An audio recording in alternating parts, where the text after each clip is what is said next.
request up. If you are someone that actually is excited about the direction that the country is heading, go ahead and request up. We want to talk to you. We definitely want to talk to you. If you are someone that's excited about the direction that the country is heading, go ahead and request up. If you are someone that is not excited about the direction that the country is heading, I want you to request up as well. This is Late Nights with Santana, and like I said, all are welcome. We want to hear everyone's voice, especially the voices of those people who support and supported Donald Trump. Oh, hold on. Are you doing that? Darn camera. That's okay. There we go. We should be good. Should be good. Guys, tap the screen, share the live, do all the wonderful things to let the TikTok know that we are in the building. There we go. Guys, yeah, and also we have our daily gift goal. I'm gonna keep resetting this daily gift goal as the 1 cent goals, and this will help get us pushed out to the FYP so we can get more people in here so we can actually have these conversations. Guys, again, I have something super interesting that I would like to share, right? So we all know about what Donald Trump did with the whole Tesla car advertisement, right? The fact that he actually brought Teslas out in front of the White House and just ran a full page ad for Elon and for Teslas, right? And you know what's so interesting about that? What's like super interesting about him actually doing that? It's super interesting that he did that because there was also another person who did the same thing. Have you guys ever heard of the People's Car? Has anyone in the chat heard of the People's Car? The People's Car was a slogan, right, that was utilized by the Mustache Man in the 1930s. Yeah. Slogan utilized by the Mustache Man in the 1930s, and it was a initiative to prop up Volkswagens, right? Because we know for a fact that they wanted to do whatever they could to actually make sure that they are propping up that vehicle in Germany. And guys, I say this over and over and over and over and over again. Donald Trump is taking Schindler's playbook, bar for bar, line for line. I mean, like he is absolutely not being shy about it. It's super interesting. It's super interesting what's happening. And even more so, it's interesting how this administration is willing to do so many harmful things, right? Whether it's the fact that they are lying about tariffs, whether it's the fact that they are not necessarily supporting Ukraine. I don't know what's happening with Ukraine, right? Like that's an interesting situation, but this administration is doing everything in their power, and it makes me wonder, right? Is it a situation where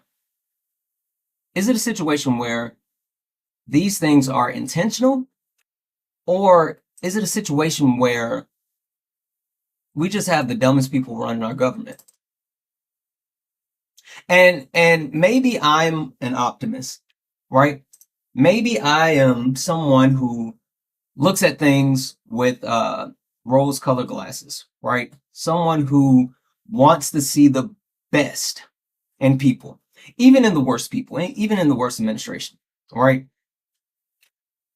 For me to sit here and say, I'm questioning whether it's intentional or whether it's a situation where we just don't have the right people. I can't make that decision. I need people to come up and help me.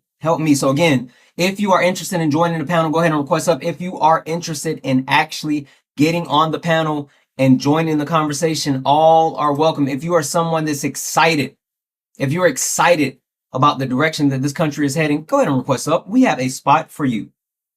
We absolutely have a spot for you. If you are excited about the direction that the country is heading, go ahead and request up. We have a spot for you. If you're someone that's not so excited, someone that's worried about the direction that the country is heading, go ahead and request up. You will get an option to speak as well, guys. All are welcome here on Late Nights with Santana. As we get people in on the panel, keep tapping the screen. Keep tapping the screen. Let's go ahead and get the likes up to 50,000 likes. Let's get the shares up, guys. Let's get the shares up. We only have 5 shares. Let's get the shares up to 50 shares at least. We only have 5 shares. This is wild. Do all the wonderful things. Again, if you are someone that's excited about actually the direction that the country is heading, go ahead and request up. If you are someone that is not excited about the direction that the country is heading, if you're worried, go ahead and request up. We're going to go ahead and get started. I'm going to do a quick introduction, and as we get more people in on the panel, I'll remind people that are joining the panel, please mute yourself. Please mute yourself while we go through an introduction. And if there are other people who want to actually join the panel, go ahead and request. With that being said, Mr. McBride, since you're off mute, I'm going to start with you. How are you? Oh, I didn't mean to join that. Oh, okay. All right. In that case, I'm going to drop you down then, my friend. All right. And actually, let me make sure I make this statement, right? I got to give this caveat. Please be someone that lives in the United States. I know we have friends from afar who want to actually share their opinion on things that are happening in the States. I get it. I understand. I get it. It affects you as well. Yes, I know. Yes, the United States is having a global impact. Yes, we're talking about things that are affecting the world on a global scale. Yes, I get all of that. But with that being said, we are only talking to people that live in the United States. So if you are not a U.S. citizen, please do not request up. We're going to go ahead and get started. And as we go through again, if you want to actually join the panel, go ahead and do so. Dan, how are you? Hey, Santana. Doing well. What about you? Dan, I'm making it. Dan, it was another unhinged day. It was. Dan, What I'll give you the floor. Yeah, no, we're not. Dan, I'll start with you before I give my thoughts. What is, I don't even want to necessarily say the most interesting thing. Like, what's something that happened today that caught you by surprise, caught you off guard, just any and everything? The days are running together. They are. They absolutely are. That's the latest crazy thing that happened. Well, how about I start? The crazy thing for me is the fact that, again, the Republicans hold the House, the Senate, and the presidency, and now they are saying they don't know if they're going to be able to pass the CR by Thursday, causing a government shutdown. And surprise, surprise, they're blaming it on the Democrats. They're saying if the government shuts down, it's because of the Democrats. And even though the Democrats have gone on record and said there is no way on God's green earth that they plan on voting to pass this bill that has massive harms to so many people, there is no way they're going to actually do that. But the Republican controlled House, Senate, presidency, Supreme Court is willing to say, oh, if we can't get it passed, then it's because of the Democrats, which the Democrats, they don't need not one vote from any Democrat to actually get this spending bill passed. Isn't that interesting, Dan? Yeah, it's almost like it's much like the Mustache Man playbook. It's not very original. It's second term, much like the first.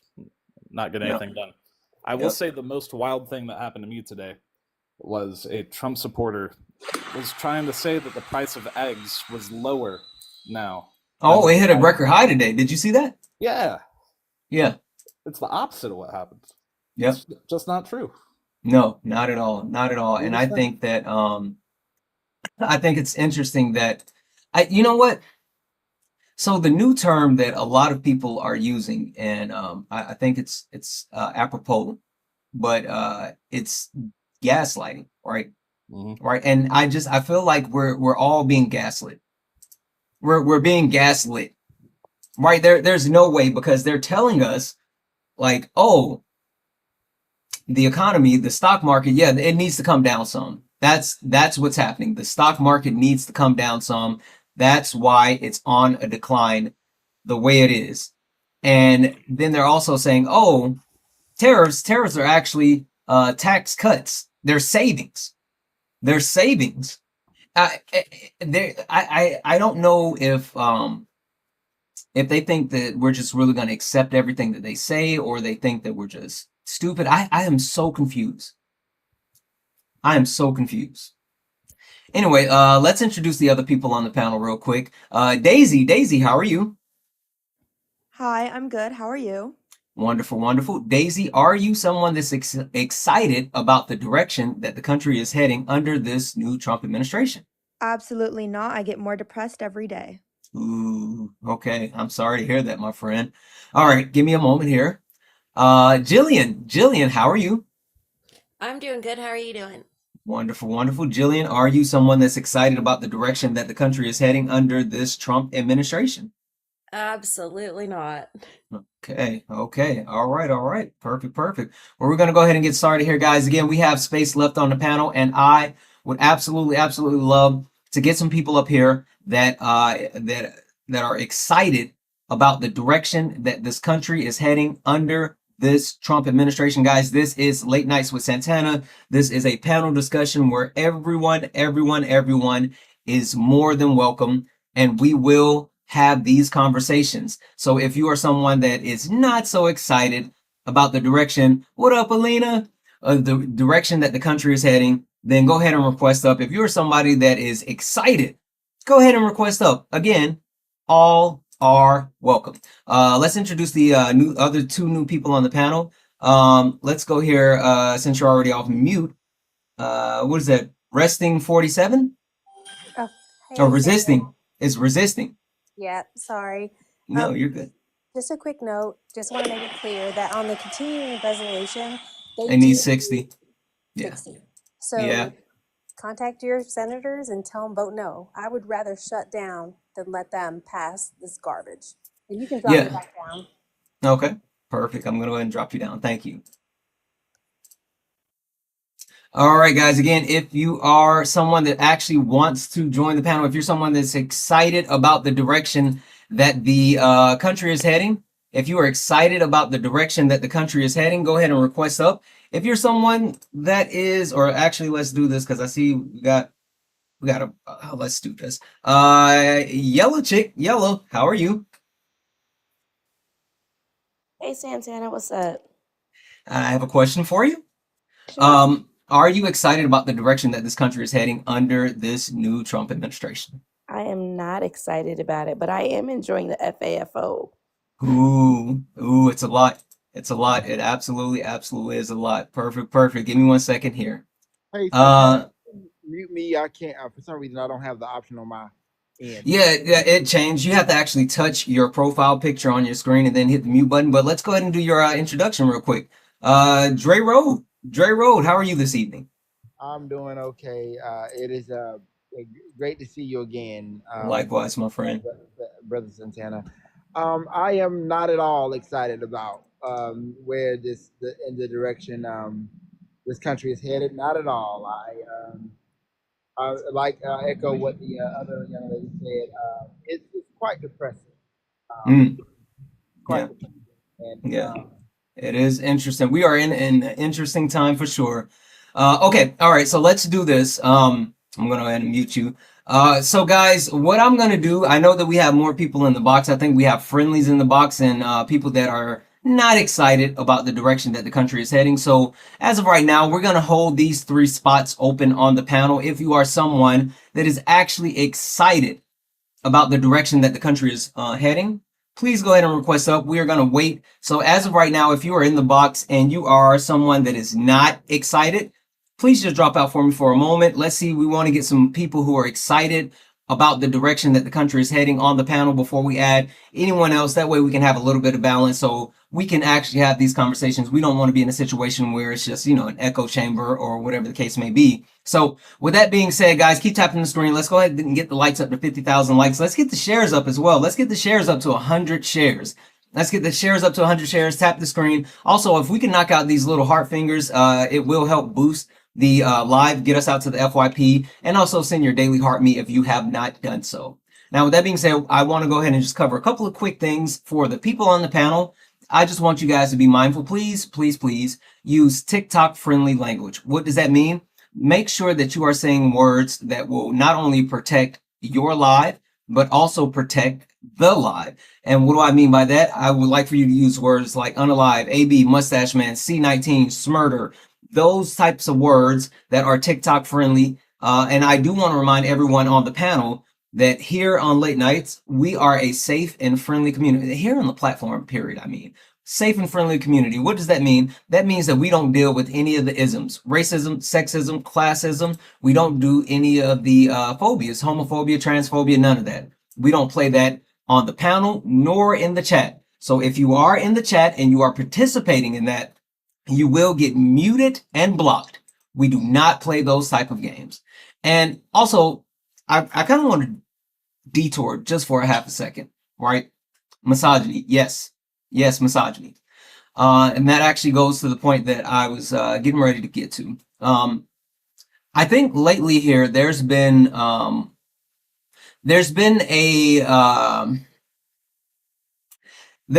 need to correct multiple things, whether it be on the panel or multiple things in the chat, right? So I'm going to start off by saying it's on me. Right? This is the platform that I host. This is the space that I give people the opportunity to actually come into and share their thoughts, share their ideas, share information, share their different opinions. And with that being said, even though all are welcome, there's no place for any type of hatred, right? Whether it's someone openly and actively participating in racism, sexism, classism, but also misogyny, right? I know for the last couple of days, we've had some people on the panel who have let their misogyny fly, and I haven't necessarily been the best at correcting it in real time, but I'm going to take the lead and make sure that I'm doing that. So with that being said, it's a zero tolerance policy. We're going to check you, and then we're going to boot you. So for anyone joining the panel, please understand that one, it's a respectful conversation. One at a time, conversation. Two, you will engage with any and everyone on the panel. If you feel like you don't want to engage with someone on the panel, don't request up. Simple. Also, yes, FDT is always allowed each and every day. That's the only, actually, all the Elon Musk and Donald Trump slander is welcome.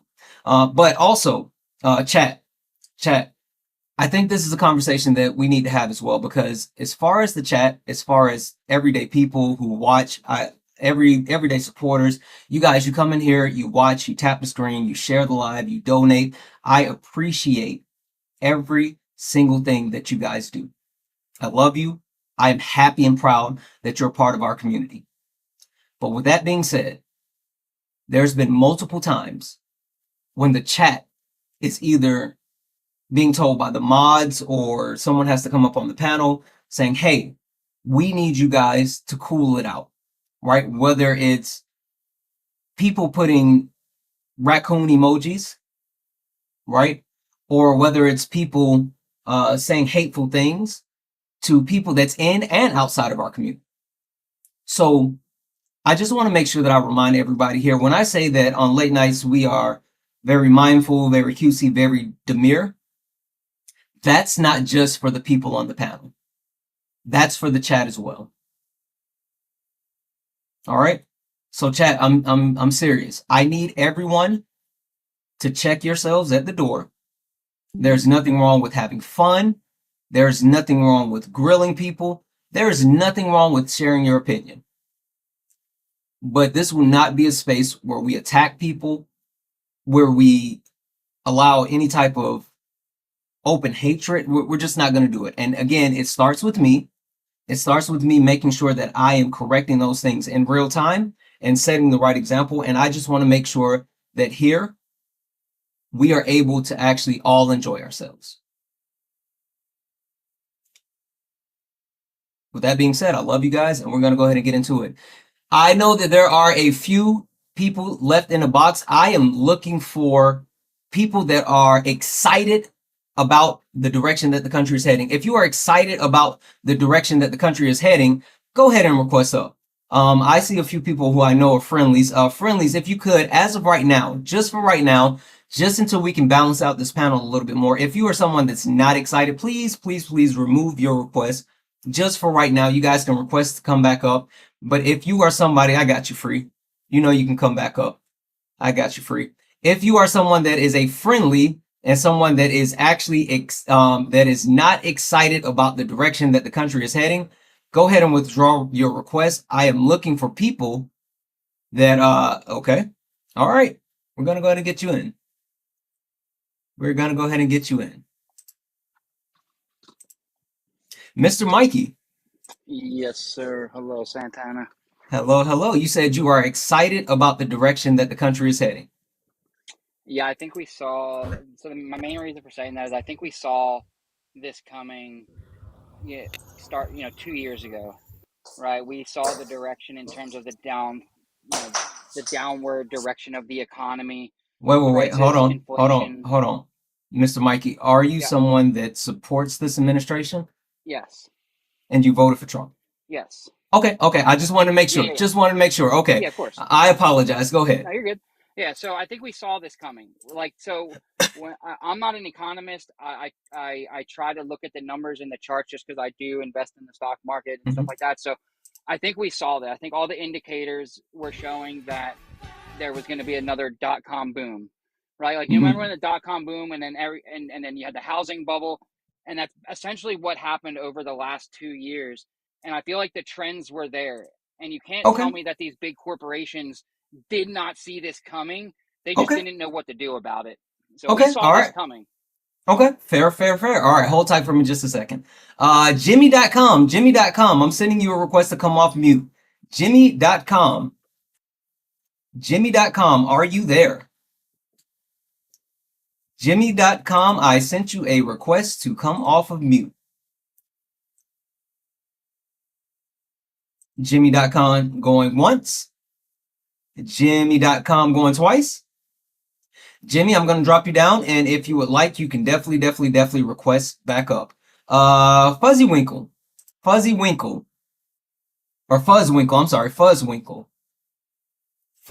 I am sending you a request to come off of mute. Yeah, there we go. It was a mistake, Santana. I'm sorry. Oh, okay, no worries, friend. I'll drop you down. Thank you. Thank you. All right, guys. Again, we're going to leave these last 2 spots open for people who are excited about the direction that the country is heading. Keep tapping the screen. We're almost at 50,000 likes. Let's go ahead and run the lights up to 50. Run the lights up to 50,000 likes. Run the shares up to 100 shares. Also, guys, we do have a nightly donation goal, and we already have received a donation into the nightly donation goals. Guy W's in the chat for Christopher, who sent a $20 donation saying, oh, Jimmy, I think you got an echo. 1 second. Jimmy, do you know how to unmute yourself? Jimmy, are you there? Jimmy. Okay, that's Jimmy's second time. Got it. W's in the chat for Christopher. Christopher said, I want to address something serious, Santana. That's why I paused, because I read that first line and I was like, ooh. From experience, I can unequivocally say that hot dogs are in fact sandwiches, especially on a tortilla. Hashtag struggle meals. Absolutely. W's in the chat for Christopher. Guys, if you don't know what we were talking about earlier in the Discord, we were having a debate on whether hot dogs are sandwiches, which the only correct answer is yes. Yes, hot dogs are sandwiches. So, guys, we have $230 left in the nightly donation goal. Cash App, PayPal, Venmo. All of my pay links are in the link tree in the bio. Santana Speaks 24 is the best way to support the live. If you enjoy the information, education, entertainment, please consider donating. Everything is accepted. Anything is appreciated. Also, over on YouTube, you can send a super chat. I will read your message off. And also, we have memberships where you can become a subscriber. You can actually join our Discord. You get a bunch of really cool items over on the Discord. big shouts out to Randall. Randall, I see you over on YouTube. And also Caleb. I don't know if Caleb's here yet, but Caleb and Randall are two of our members over on YouTube. And I see my sister watching over on YouTube. What up? With that being said, guys, we're gonna go ahead and get started. We're gonna get started. And Mr. Mikey, I want to come back to you first. Oh, also, what up, Twitch? I'm sorry. I didn't mean to ignore you, Twitch. Mr. Mikey, I want to come back to you. Because you said that this is something that we saw coming. This is something that we saw coming. And I guess the interesting part about all of this is the direction that the stock market has trended has been up and up and up and up, right? And you are saying that it was a bubble. And I guess I'm a little bit confused why you believe that. Yeah. So I think from what I understand, my comprehension into economics isn't massive, right? Like it's a lot, right? A lot of numbers. Hate numbers.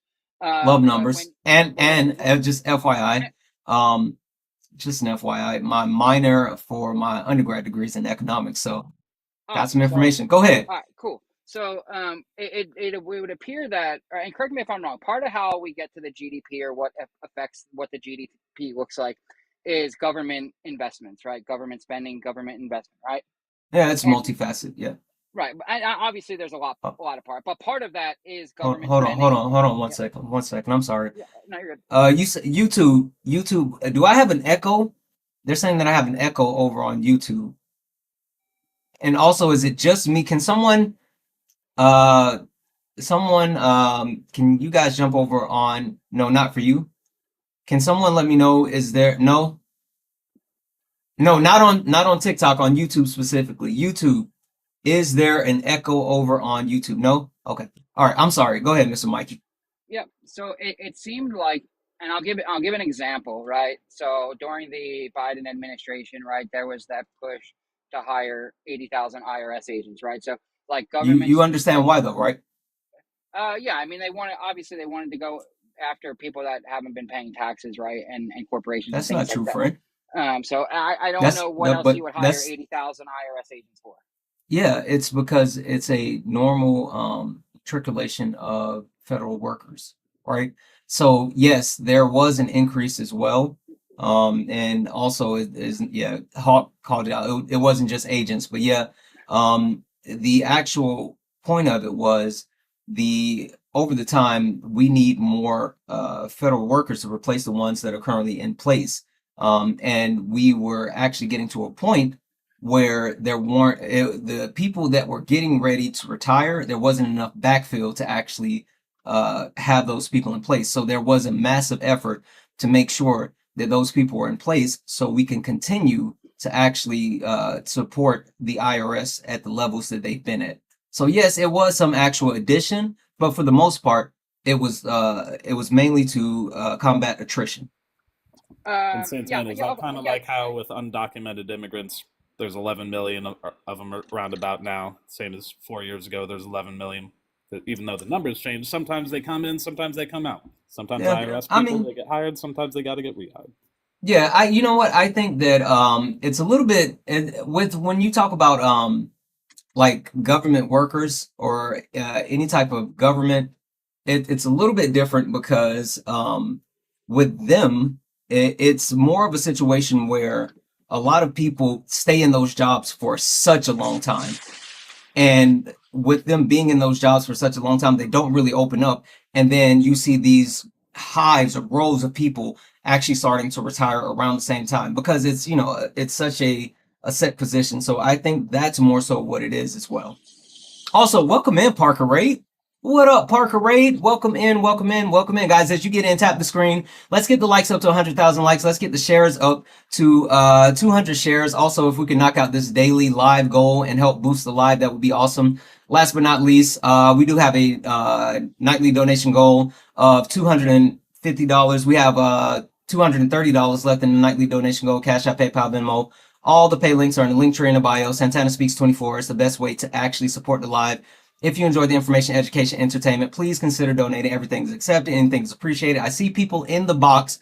We are looking for people. If you are in the box, please, please, please. We're only looking for people at the moment who are excited about the direction that the country is heading. We are only looking for people that's excited about the direction that the country is heading. We want to balance out the panel a little bit. So these two boxes are for people that support this Trump administration and they're excited about the direction that the country is heading. Let's balance it out. With that being said, again, Mr. Mikey, I'm sorry for interrupting you. Go ahead. You're good, man. I understand what you're doing, brother. So I think again, with over too much government spending, too much government investment, and this is what you get. I think we need to go more towards expanding privatized investments, and I think that's how the economy grows.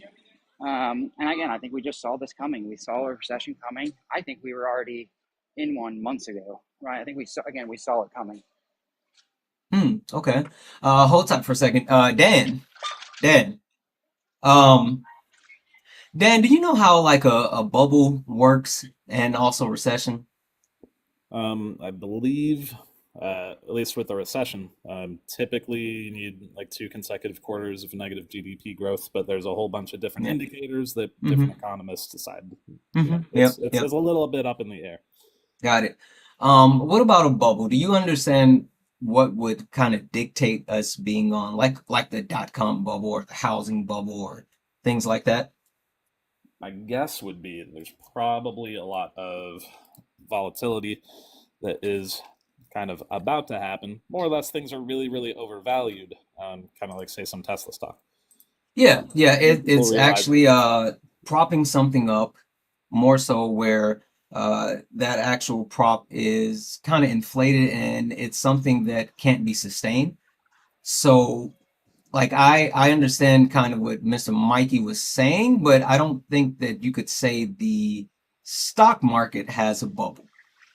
And so No, I got what you're saying. I just think to your point about like stocks being overinflated, that was my point about like saying like corporations, they knew, like everybody knew. These hedge fund managers, everybody saw it. They just didn't know what to do. And again, if we go back to the .com and the housing, they knew what they were doing. You think the people at the top didn't know that they were giving out bad loans, right? Like they saw this coming, but as we are all aware, the wealthiest of the wealthy, no matter what's going to happen, like they're fine, they're chilling. So I don't think it's a surprise. And with Trump, the Trump administration, what are we 60 days in or somewhere around there, 52 or something like that? Like feels like 592. I'm sorry, go ahead. I don't think it's been enough time. And so if you ask me if I'm excited, yeah, I'm excited in terms of the direction.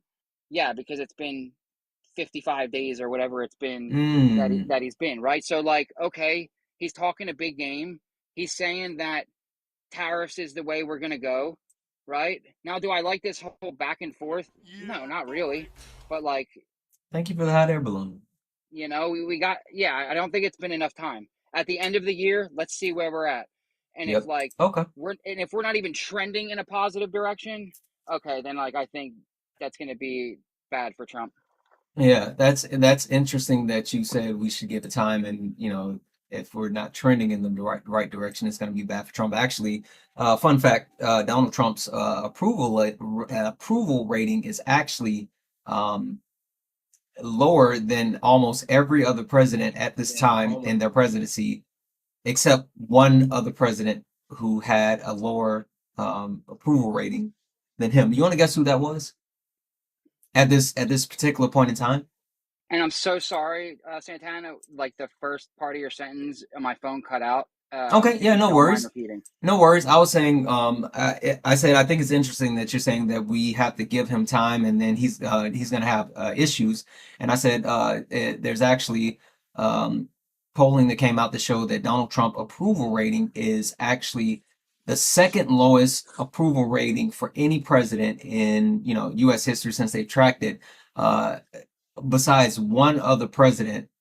And I was saying, do you want to take a guess who that other president was that at this point in their administration who had a lower approval rating than Donald Trump? Oh man, I don't even know. If I had to guess, I'd probably say like Bush or something. No, It's definitely a Republican president, though. Yeah. What up, Ryan? Great Depression? I don't know. No. Trump in his first term, like I don't. Boom! Ding, ding, ding, ding, ding, ding. Yes, the only president to have a lower approval rating in the same amount of time is Donald Timothy Trump. He is outpacing himself. Except now we do know that Donald Trump is a record breaker. Specifically, speaking about the economy, the only place that he is actually outperforming his first term is the actual polling for the economy. He's actually trending lower than his first term as far as confidence on the economy. And so, what poll are you referring to? I'll pull it up and show you here. Give me just a second. Yeah, just curious. Yep. I have my computer in front of me. Yep, absolutely. Let's do this. What up, Chris? Kristen, how are you, my friend? It's Christian, but Christian, I'm sorry, Christian. I apologize, hey, Christian. No, it's fine. I heard some Republicans say that. No, unfortunately, I'm not, or fortunately, I'm not a Republican. But I heard some craziness that they found $4.7 trillion in fraud over the past 10 years. That's not true. In the government spending, and I just found that to be ludicrous. Yeah, that's not true. Hold tight for me just a moment, though. Hold tight for me just a moment. Let's do this. I want to kick it around the panel. I want to come to Yellow Chick. Yellow Chick, how are you? Doing well. Sorry, struggling with the mute button. No worries. No worries. Listen, so Mr. Mikey said that basically, that we need to give Trump more time, right? We don't really know what he's actually capable of. It's too early, and we just need to kind of sit back for a little while and see what's going to happen before we can make a determination on whether he's doing well or not. What do you think about that? So here's the thing, Santana and Mr. Mikey, right? I do not take particular problem or issue with a president coming in and getting busy in the first 90 days, the first 100 days.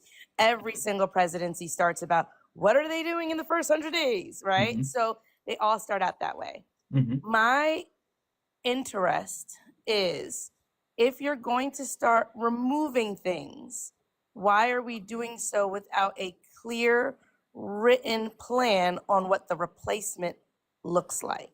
And so I wouldn't have issue with, all right, let's wait it out and see how these changes take effect if they were just changes as opposed to deletions. So for instance, Department of Education, right? Mm-hmm. So where last night deleted half of the people in the Department of Education, mm-hmm. Okay, fine. What is the replacement plan? So that's how I feel about the wait and see. The wait and see needs to include what are you going to then do after you've removed things? Yeah, no, and which that's something that I've said as well, and I like to hammer home the point that yes, elections have consequences, right? And whether we like it or not, I mean, Donald Trump and his administration, I mean, they won the election, allegedly, but they actually have the ability to make a decision as far as like what things are going to look like, how things are going to go, and all of that. But I've never been a proponent of like just doing things and then allowing those things to fall where they may. Like it especially when you talk about the federal government, because it's a situation where so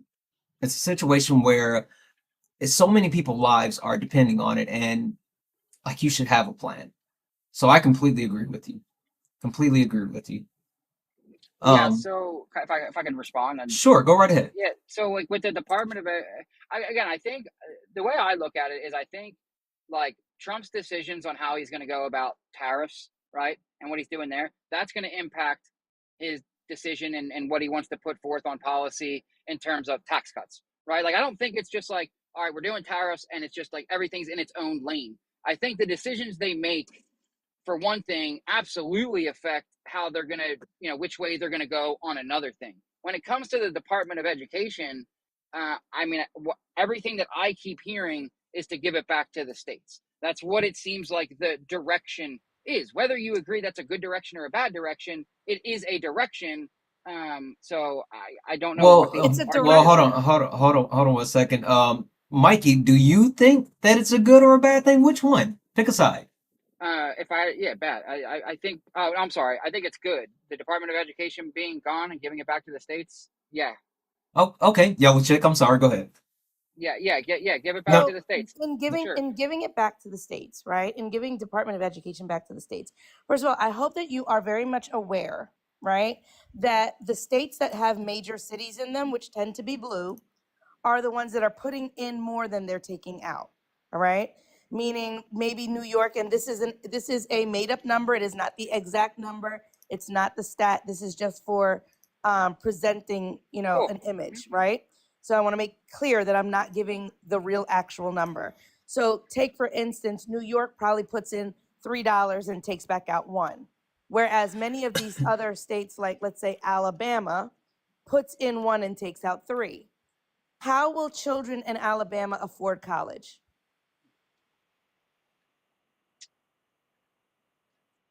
Yeah, I don't have the answer to like that specific question, but I don't think Because we do hold on. I understand can that the Department well, of Ed is the one that helps give out yeah, FAFSA loans, like all of that kind of stuff. Like the F in FAFSA stands for federal, yeah. right? Let me ask you a question. Do government checks bounce? I would presume any check could bounce, but I've never had a government Do, check bounce before.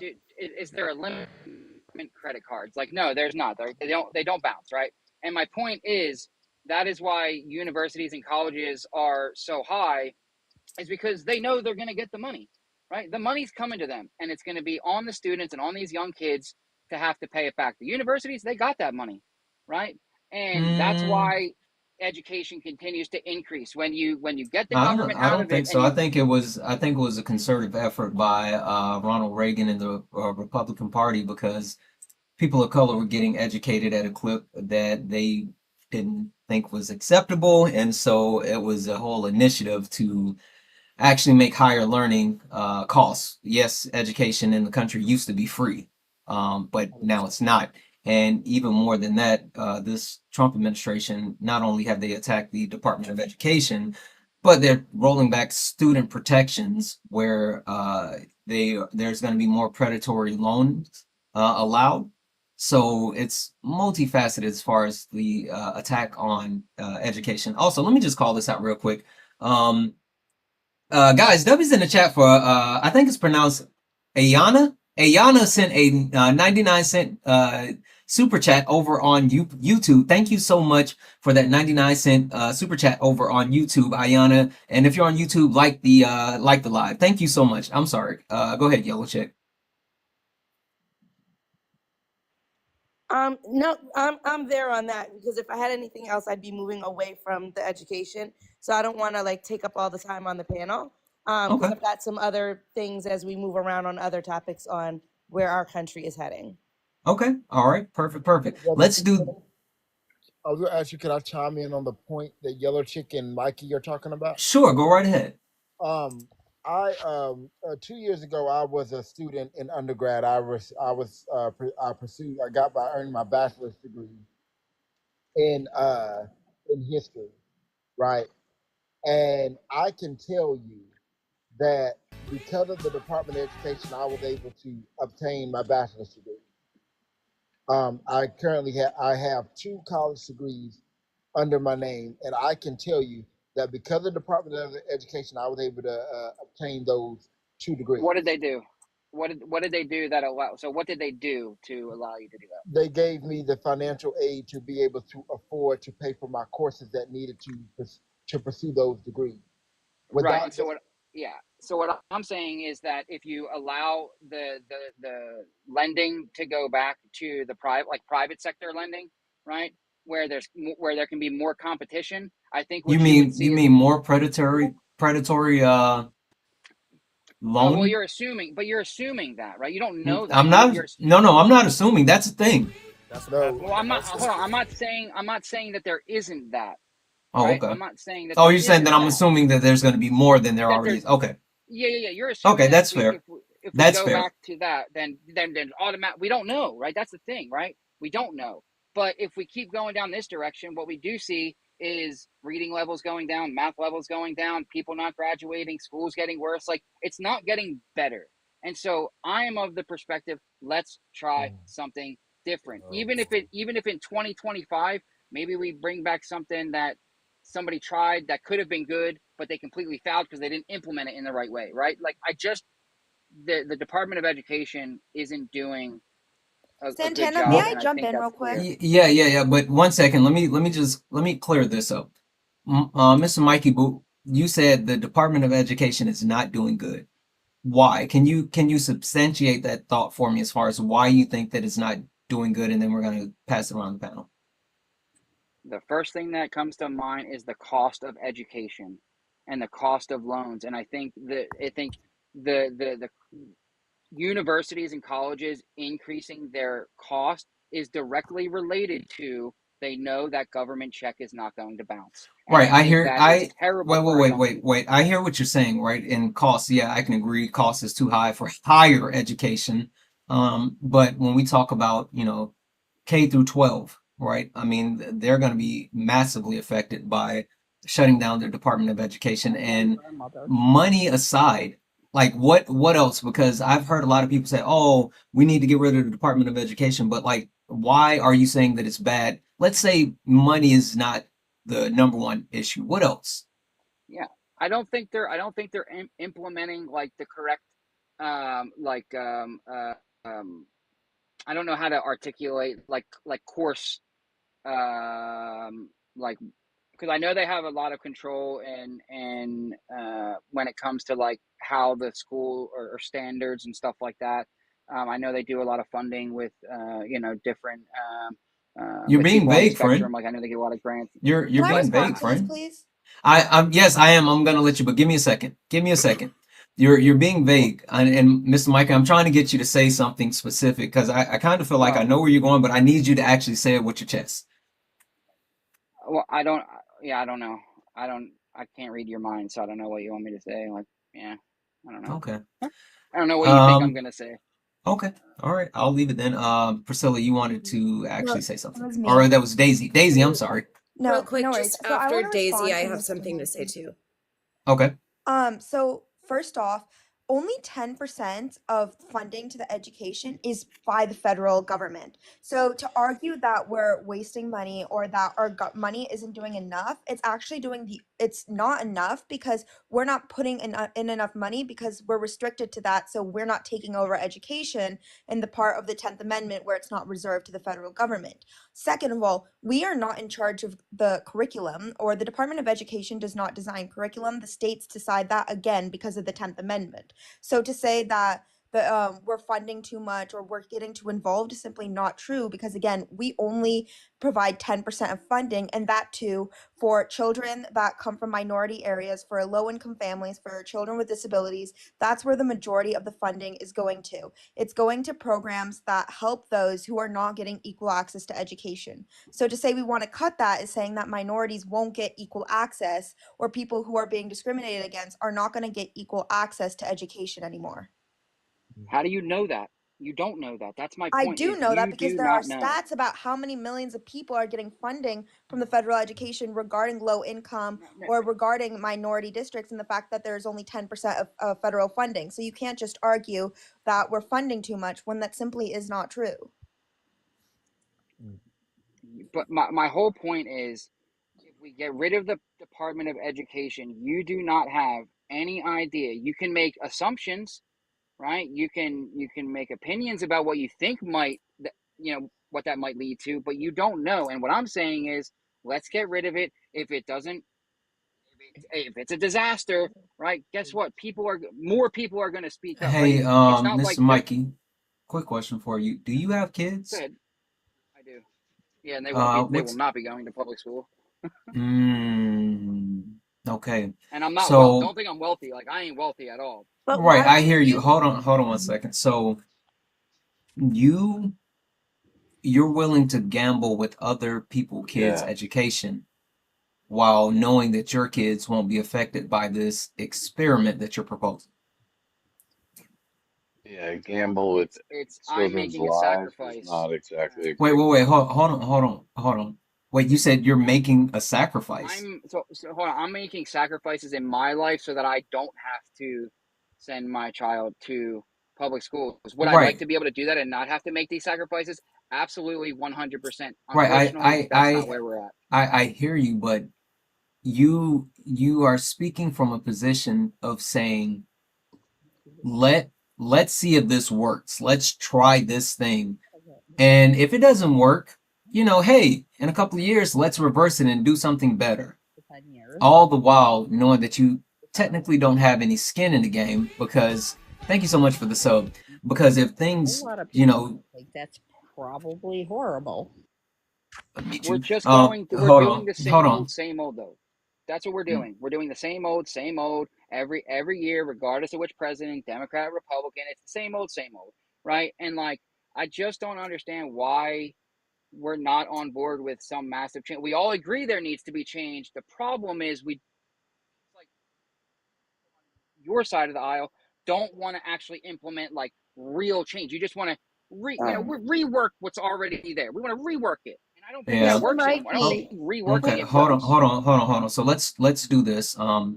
Because I know there's a lot of people that wants to say a lot, and I want to make sure that I get people in to actually be able to kind of have these conversations. So I'm gonna go to Jillian next.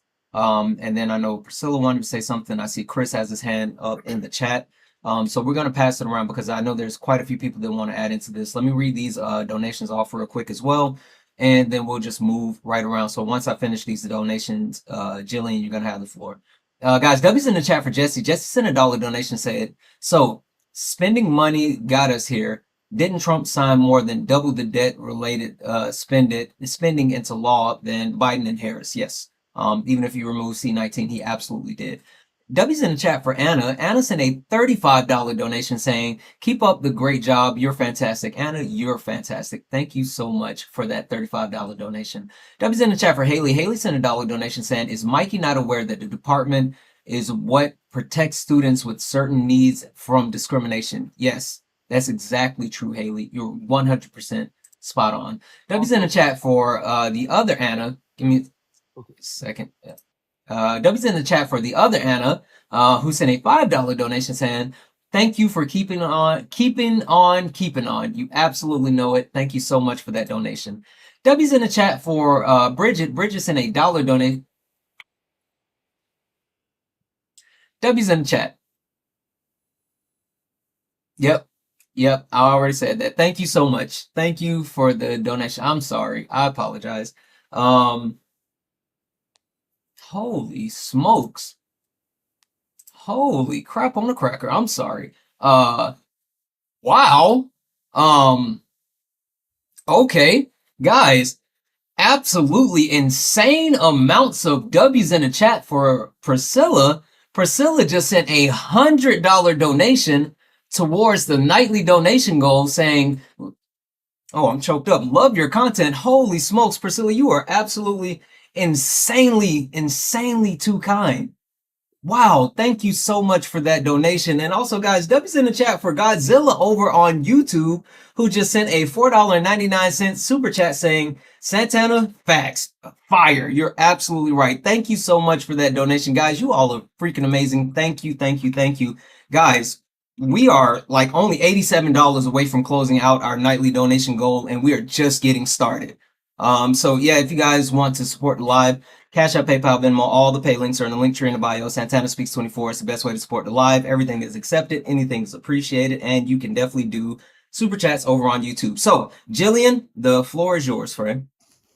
All right. So, about we'll start with the idea that it should go back to the states is just even with the federal portion of it right now. I live on the border of Idaho and Washington. So my daughter, who is 13 or about to turn 13, she's been in schools in both Idaho and Washington.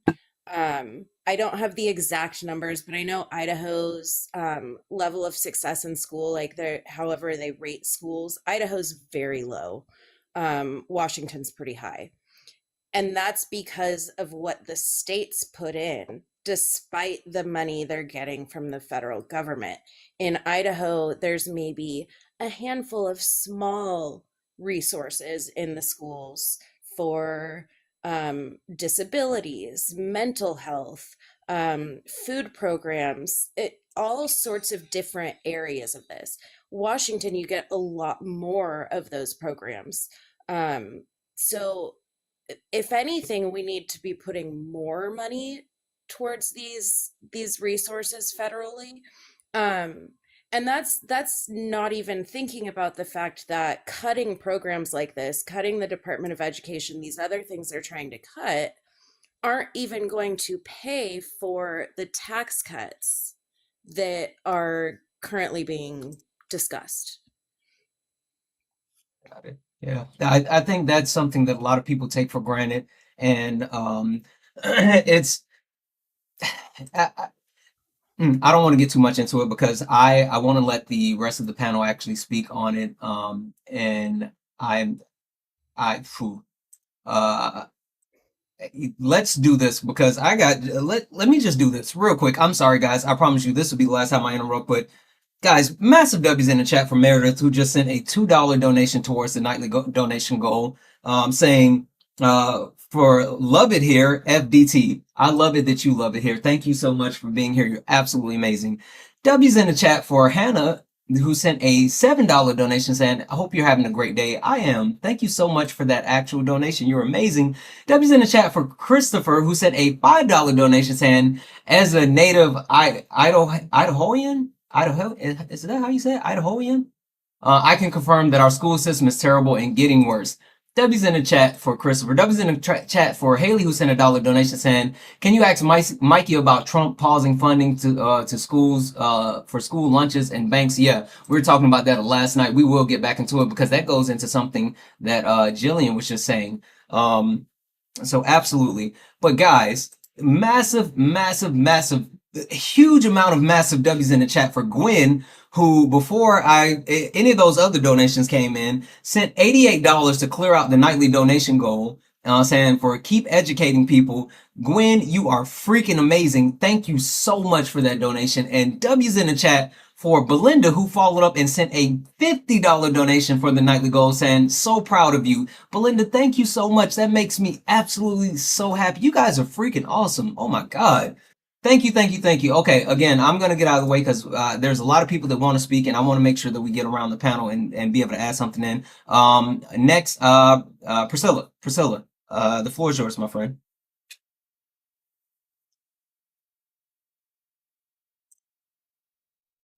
Priscilla, I just sent you a request to come off mute. Okay, well, we're going to come back to Priscilla, and we'll just jump over to Chris. Chris, the floor is yours.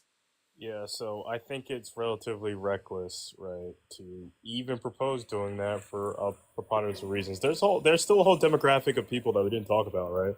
Mm-hmm. So the big push for vocational, like education, especially in the time right now where like we're building all this infrastructure, infrastructure bill and all like these, while we're improving the nation's infrastructure and building all these AI data centers, like, yeah, there's no real evidence that the states would be able to handle this correctly. So proper change, right? Going back to what these, and by the way, I'm learning a lot, by the way, but if 10% of this allocation is only going,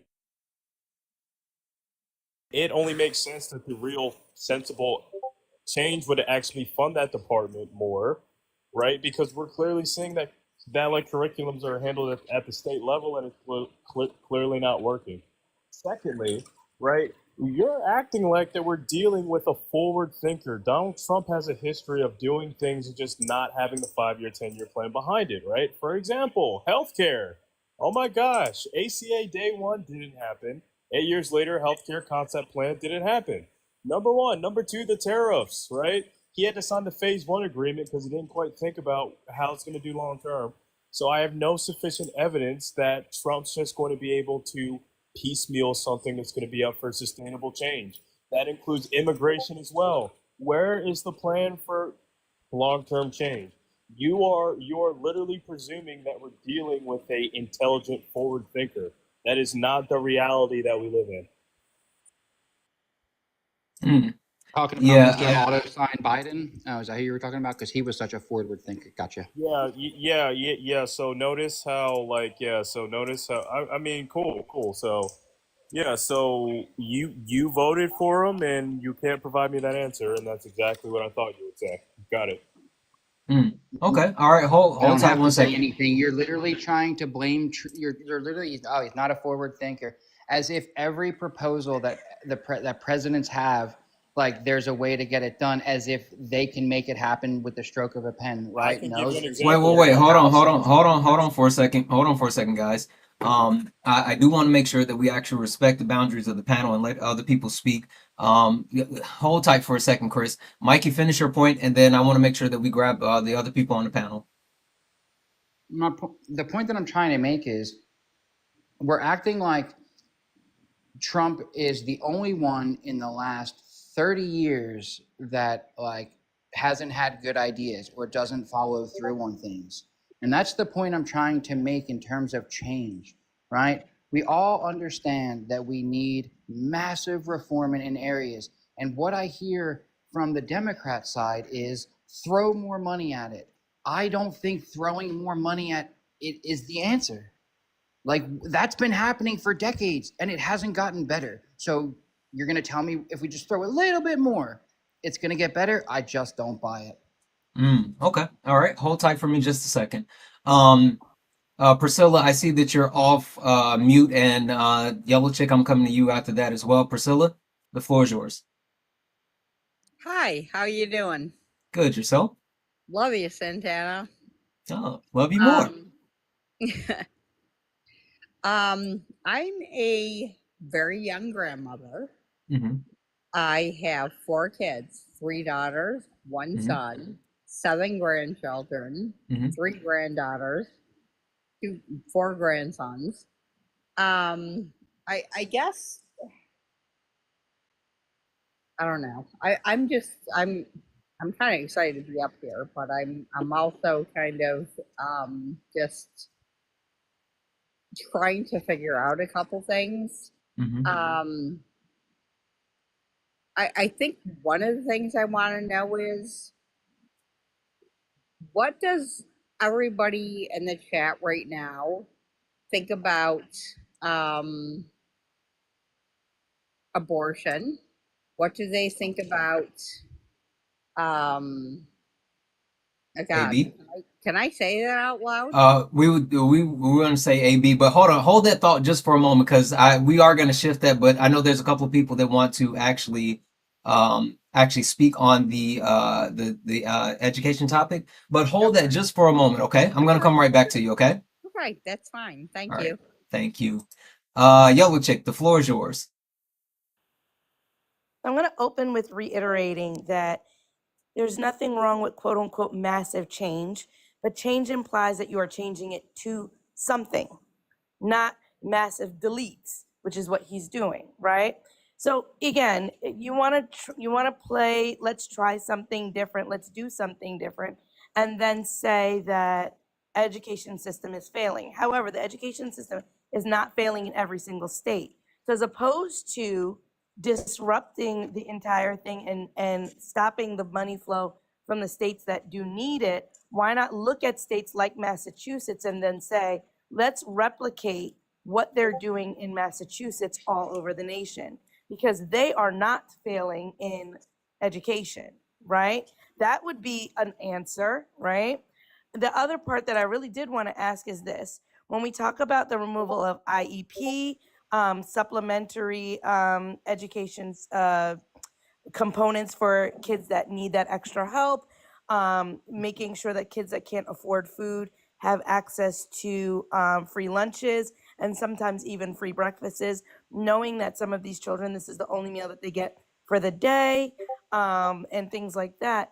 Once we're removing all of those things, do you think that this is a benefit, even if we're saying for a period of time? And also, why do you find it to be wise to remove something without being prepared with what you're going to replace it with? Yeah, again, great questions. But again, I don't think that it's not about not having anything prepared. If you want to say the states aren't prepared, fine. But that is the Trump administration's plan, or what it seems like is the plan, to give it back to the states, to be able to be in charge of the programs. And earlier, let me just correct the record. I'm well aware that the Department of Ed does not do curriculum, and I meant to discuss like programs and stuff like that. My apologies for saying curriculum.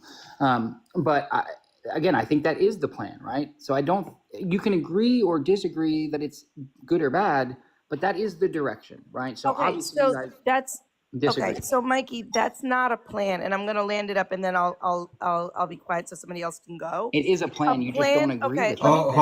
Hold on. Let me finish. A plan would have looked like this, right? Even if that was the plan, which I don't like it, a plan would have looked like this. We are going to look around the nation and see which states have been doing it the best, the closest to independently. I'm going to support you guys over the next 6 months to a year to phase over to the states taking full control of the education system in each one of their states. This is the state, let's say Massachusetts, has been doing the very best job. Let me arrange a plan so that you guys can follow what they're doing, so you can emulate what they're doing, and you can see what it is, so that we can transition over to that. That's what a plan would look like, even if you wanted to remove the federal government from it altogether. You would do something that was a phasing situation, particularly because this affects children. I'll land right there. Absolutely. So hold on one second. Hold on 1 second, Mikey. Because I do want to pass it around just a little bit more. I'm gonna come to Dr. Lex. I do want to actually get to Christian, and also I want to come back to Chris as well. So Dr. Lex, floor is yours. You doing, Santana? You good? Good. Listen, I saw you in the box, and I was like, I heard the education topic coming into place, and I was like, I need to get you in here. So I'm so glad that you actually came up to join this conversation. Oh, okay, so I completely disagree with what Mikey is saying, because here's the issue with the Department of Education. They fund the states. The states then disseminate the money to the schools. For whatever state you're in determines what kind of dissemination of said. Oh, you can barely hear me. Okay, so is this better? Yes, better. Okay, so whatever dissemination of said money from the federal government to the states, they are the ones that issue the money out to the schools. So then in comes redlining. So the states, depending on where you are, will give the money to schools that have higher tax brackets. Hold on, Dr. Lex, because they're still saying that they can barely hear you. You grabbed the wrong part. Grab the other. Yeah, that's all right. Hello. Right. Is that better? Is it better? I can hear you okay, but I think it's the chat that's having issue. You sound kind of low for a second. Okay, can you hear me now? And yeah, they're saying that over on Twitch. Yeah, so Twitch and YouTube is saying it as well. Yeah, now they're saying they can hear me now. Okay, here. Yeah, they're saying they can hear you. You're just a little low, and that's why they're saying, can you speak a little louder? Hold on 1 second. It might be this issue. Hold on 1 second. Okay, well, while you do that, let me just read this off, guys. Debbie's in the chat for Tyler, who sent a $10 donation, saying Republicans have had control of the House of Representatives for 24 of the last 30 years. The lack of funding for education is solely on them. Guess is low information. Trump has no good ideas. W's in the chat for Tyler for that. W's in the chat for Jesse, who sent a $1 donation, saying, why would they want to leave everything up to the individual states?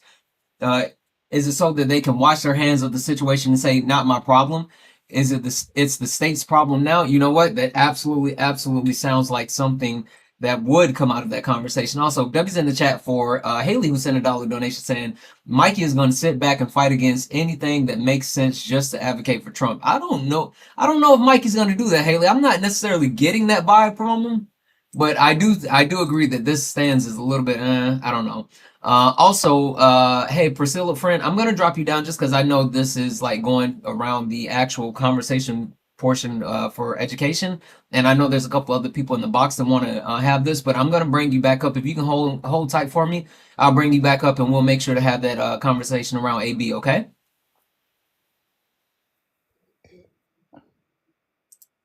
Priscilla, Okay. did okay? Can All you hear right. me better now? Yes, yes, yes, yes. Okay. So what I was saying is this: the Department of Education disseminates money to the states to give put into the school systems. Okay, so whatever state you're in would predetermine the responsibility of where the money goes. So if as case in point, I'm in Tennessee. They just voted in the school voucher system at 8 o'clock at night without half of the Tennessee State Congress and Senate knowing about it. Um, the thing is it goes off a tax bracket. So if it's a richer neighborhood, they get more money for some reason instead of pushing more money in the areas that are needed.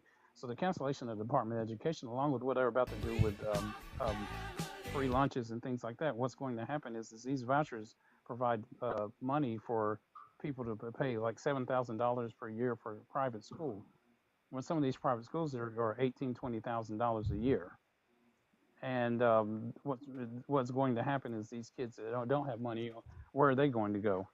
And another thing, Mikey, is it does seem like to me that you have to have a contingency plan. If you're going to get rid of one program or one system, you have to have something there and to replace it instead of just pushing a button and getting rid of all this, because what that's going to lead to is a absolute disaster. And I'm already starting to see it already because the things that the Trump administration has done, like be responsible for the cancellation of affirmative action, which causes the matriculation rates and the enrollment rates of ethnic and people of color to sign up for college and admissions dropped 50%. So now the multiple it's a whole multitude of things that the administration is doing. And this cancellation of the Department of Education will be one of the biggest mistakes in this country's history because it leaves the states in charge. And in Tennessee and the South, the states are poor. May I add on to that? Yeah, sure. Go ahead. So not only will it leave these states poor, but we've also seen historically a lack of protection for minority groups when states are left to be in charge. If you go all the way back to the 1960s and the 1970s with segregation and discrimination in terms of preventing children that are African American from going to school, they did not let them have equal access to education. In fact, they were intruding on their civil rights and their equal access. And this was the southern states. And the federal government was not getting involved because it was not their jurisdiction to do so. So when we left it back to full state control, they were not providing equal access to education for all students, which is unacceptable. That led to the federal government having to step in and get involved to ensure that all civil rights were equal. And that led to the Civil Rights Act of 1964 or something like that from being passed, or that led to that being passed, because the federal government has historically stepped in to ensure that states are abiding by the constitutional rights. So the history has shown that when states have full control and the federal government is not sending funding to ensure protection for minority groups or children with disabilities, the education is not a guaranteed equality access. And that is something we need. Not to mention that certain states, like everyone has said, do not have access to teach education. Not only that, but certain states teach different education, which I honestly think is unacceptable. In the South, they teach the Civil War differently from the North, and we are one country, and having 50 different states with different curriculums is unacceptable when we have seen with AP and College Board that it is possible to have a unanimous education to ensure we are all learning the same thing. So these are all points that I think that Mikey has failed to review, and I'd love to hear Mikey respond to these and see why he still thinks that it's better for the federal government to not get involved at all. So All right. it sounds like what I'm So hearing hold, too. hold on one second, Dr. Lex. Mikey, I want to give you a second to respond. Dr. Lex, back to you after that. Then Chris, then Christian, and then Chris. So Mikey respond, then Dr. Lex, Christian, Chris. The overall argument that it seems like I'm hearing is just in general more government involvement, correct? Like more involvement by the Department of Education when it comes to the curriculum and more funding? What I believe, yes. Okay. So I think that's where we would disagree. I think that the same thing should be taught. I think that you're doing children and kids and young people a disservice by not teaching like the same history, right? The true history, right? Whatever the subject is. But I don't think young people in California learn the same as young people in Pennsylvania. But they should all have the same level of access to the education, right? So Mike, allow me to counteract you there. Okay, so what I'm going to say to you is, a lot of the teachers, especially in the rural areas in the South, have to buy books and magic markers and pencils and pens, sometimes book bags and things for the kids because they're not providing those at schools. So I'm not sure where you're going with this because Pennsylvania is not a southern state. Okay, No, I it may be understand. I was so. just saying.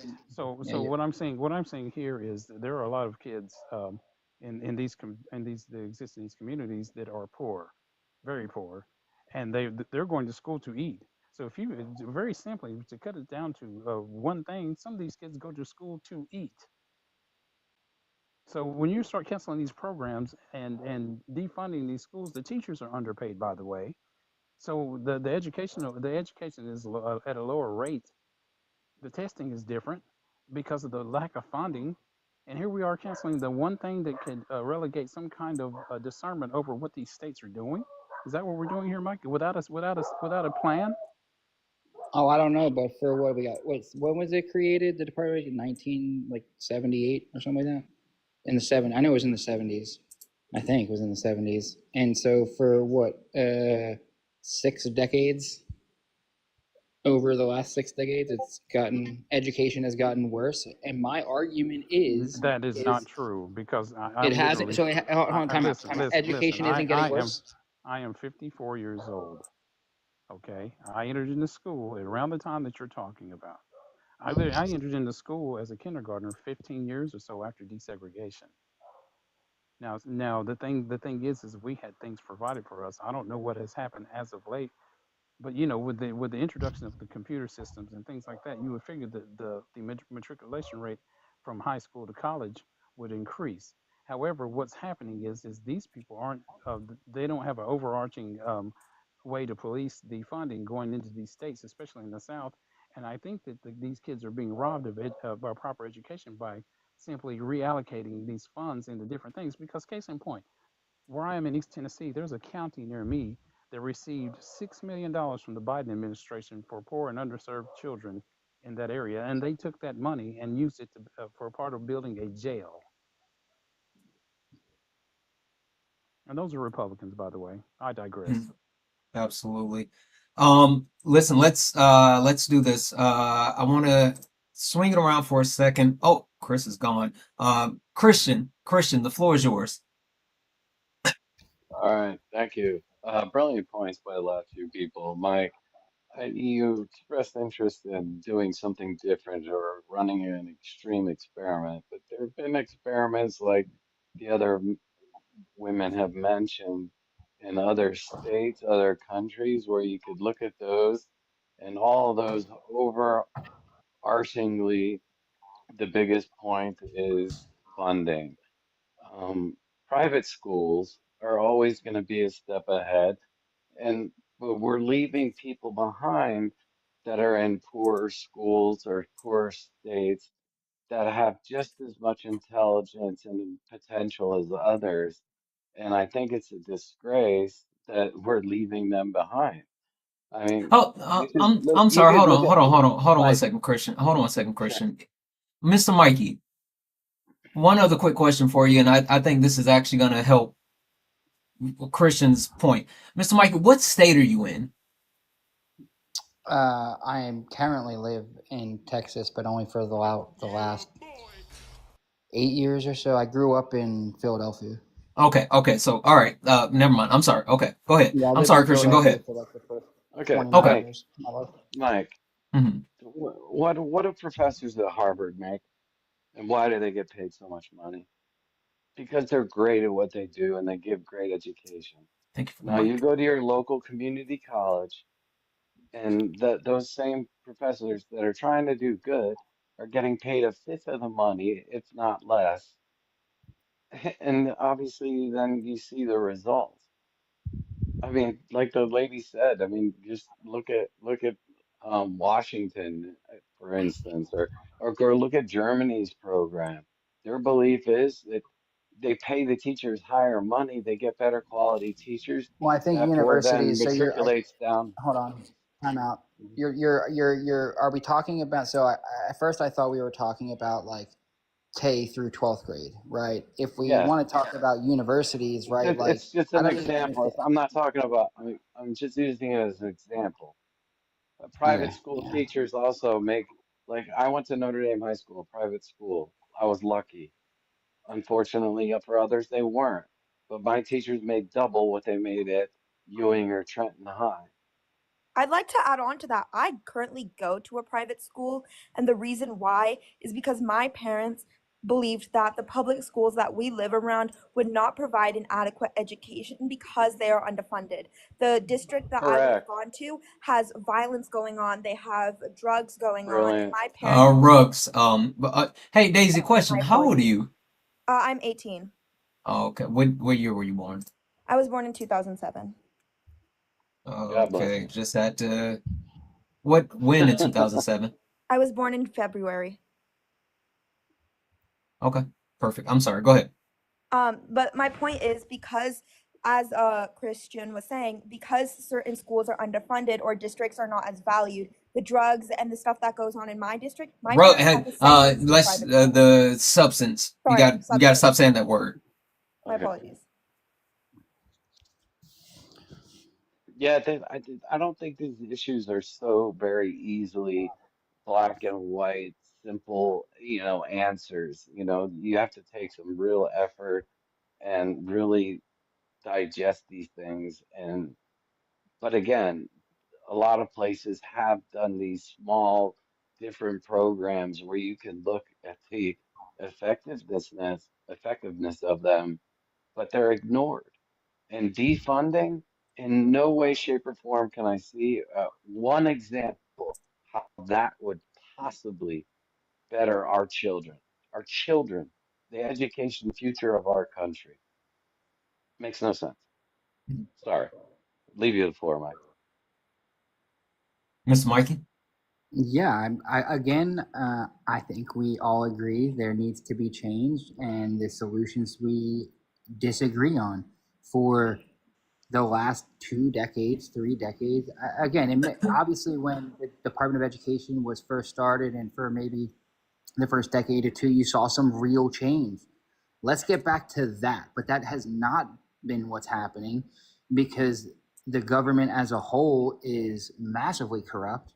And I think in terms of government, we need to shrink the government. And I'm okay with I would even be okay with at some point like bringing it back, right? Like, but I feel like we have to start somewhere. And all I But hear is let's keep it, let's just but rework it, again, and reworking it again, has not Mr. been working. Mikey.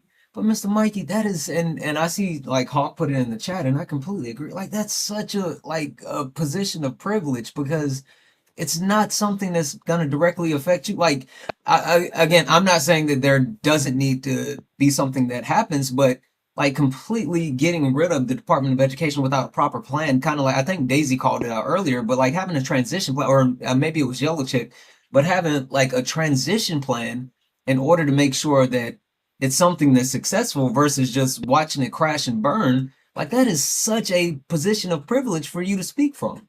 But the position you Exactly. guys are speaking of is fear, right? Because you guys are, and correct me if I'm wrong, is you're concerned and your fear is that things are going to go back the way they were in like the 50s and the 60s, where there's segregation. Well, I No, mean, no, if you think about it, Well, if that's you hold on. segregation think That's what you about it, guys doesn't. were real quick. That's what you guys were saying is, oh well, the poor, the uneducated, the kids that are on the spectrum, Yeah, like they're No, not poor, no, going to no, be no, no, no, no. poor, Hold on, hold on, poor. hold on. so like Just for a maybe second, I'm just for a second. misunderstanding. Let me just say this, and I do want to introduce the two new people on the panel as well. But let me just say this.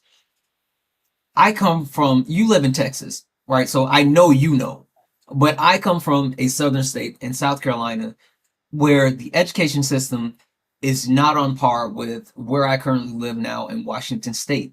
right? And the difference is when you look at these red southern states, there's a lot of states where, and not even just education, like the way that they actually handle the other things when it comes to like their citizens, they don't actually take care of the quality of life for their citizens. And that's what we're talking about. There are a lot of items that are currently quote unquote sent back to the state. And then when you talk about sending education back to the state, you like it's gonna be a massive failure in the sense of it's something that's not only going to be underfunded, but something that isn't going to receive the proper level of attention that like education needs. Like that's the issue. I Yeah, I agree. agree. I I agree don't with you even on. change my, I don't even change my, I have a change of clothes for my tomorrow's work without three different pairs of socks, let alone you changing, taking, getting rid of the part of my education without at least three different plans Yeah. on deck. I mean, Yeah. that's crazy. Yeah, Yeah, so like I guess absolutely. I'm just of the my perspective, and again, I think you might call me privileged again for this, but if I told you my life story, you wouldn't think I was privileged. But I just don't think government is the end all be all answer. Like just more government, more money. Like I think if you want to talk about programs on how to keep family units together and how to teach parents, I think parents need to be educated, right? Like if we want to talk about some, because that's where it starts, right? That's where kids learn bad habits. It's where so like, but I don't think government is always the answer. Then what is But the you know what? solution, Mikey? Hold on a second, Daisy. I one of my so I have a green belt certification in Lean Six Sigma, right? So I know specifically how to target and eliminate waste, and I agree with you. Like throwing more resources at said waste is not actually the way to correct it. But also, I do know for a fact that actually just coming in and getting rid of something without a proper plan is not the way to do it either. Let's do this. There's a lot of people that want to say a lot. Hawk, you have your hand up, so I'm gonna come to you for just a second, but then I know I want to come to Christopher after that, so Christopher can speak. Um, yep. I want to come to Yellow Chick as well. I want to I want to push it around the panel to everybody. So let's everybody, let's try to keep it moving. Hawk, go ahead. All right. So the two big things I'll talk about first, and then I'll shut up for a minute, is one, like much of the information that you've been espousing this evening, you don't understand the definition of privilege either, because your background in and of itself doesn't matter. Right. Where you are now and the situation that you are in and the situation that your children are in is based on the privilege that you have that millions of people in this country do not have. Doesn't matter what your background is, it's what you're able to do now. That's number one. The other issue is what you're saying is, from my perspective, right? I'll be fair with that. From my perspective, is the Republican talking point, right? Deregulation. The government is responsible for making sure that every person in this country has the opportunities to do whatever it is that they want to do, right? In order to do that, we have to have regulations in place to make the different organizations, including the states, do the right thing so that every American has the same opportunity. By deregulating, you take that power away from the federal government and you give everything back to the states. And if the states don't give two shits, then they won't do anything. And that's the problem. Oh, language. My mom is watching. All right, I forgot the language. Okay. So, but that's the issue, right? So, and so you understand when they've been explaining this stuff to you, and everybody on the panel has done an outstanding job. Lex, we expect that or whatever. Daisy, if she really is 18, just blew my mind because she sounded like she was 40 and had been teaching for 20 years, right? And Yellow Jacket has been on point. Everything that they've told you is absolutely true, and you can fact check that yourself, right? So for you to say that we should just deregulate everything and leave it back to the states, I hope you realize that the state of our education that you keep talking about is primarily red states, right? Not the blue states, not Illinois, not New York, not California, but Alabama, Arkansas, Mississippi, even where you are now. In a couple of years, the state you're in, kids from that state won't be able to go to college because the curriculum out of Texas is ridiculous. They're teaching a complete fallacy in terms of history. They're injecting religion into school systems or whatever. In a couple of years, the students from Texas K through 12 will not even be able to go to college because they won't be prepared for college, right?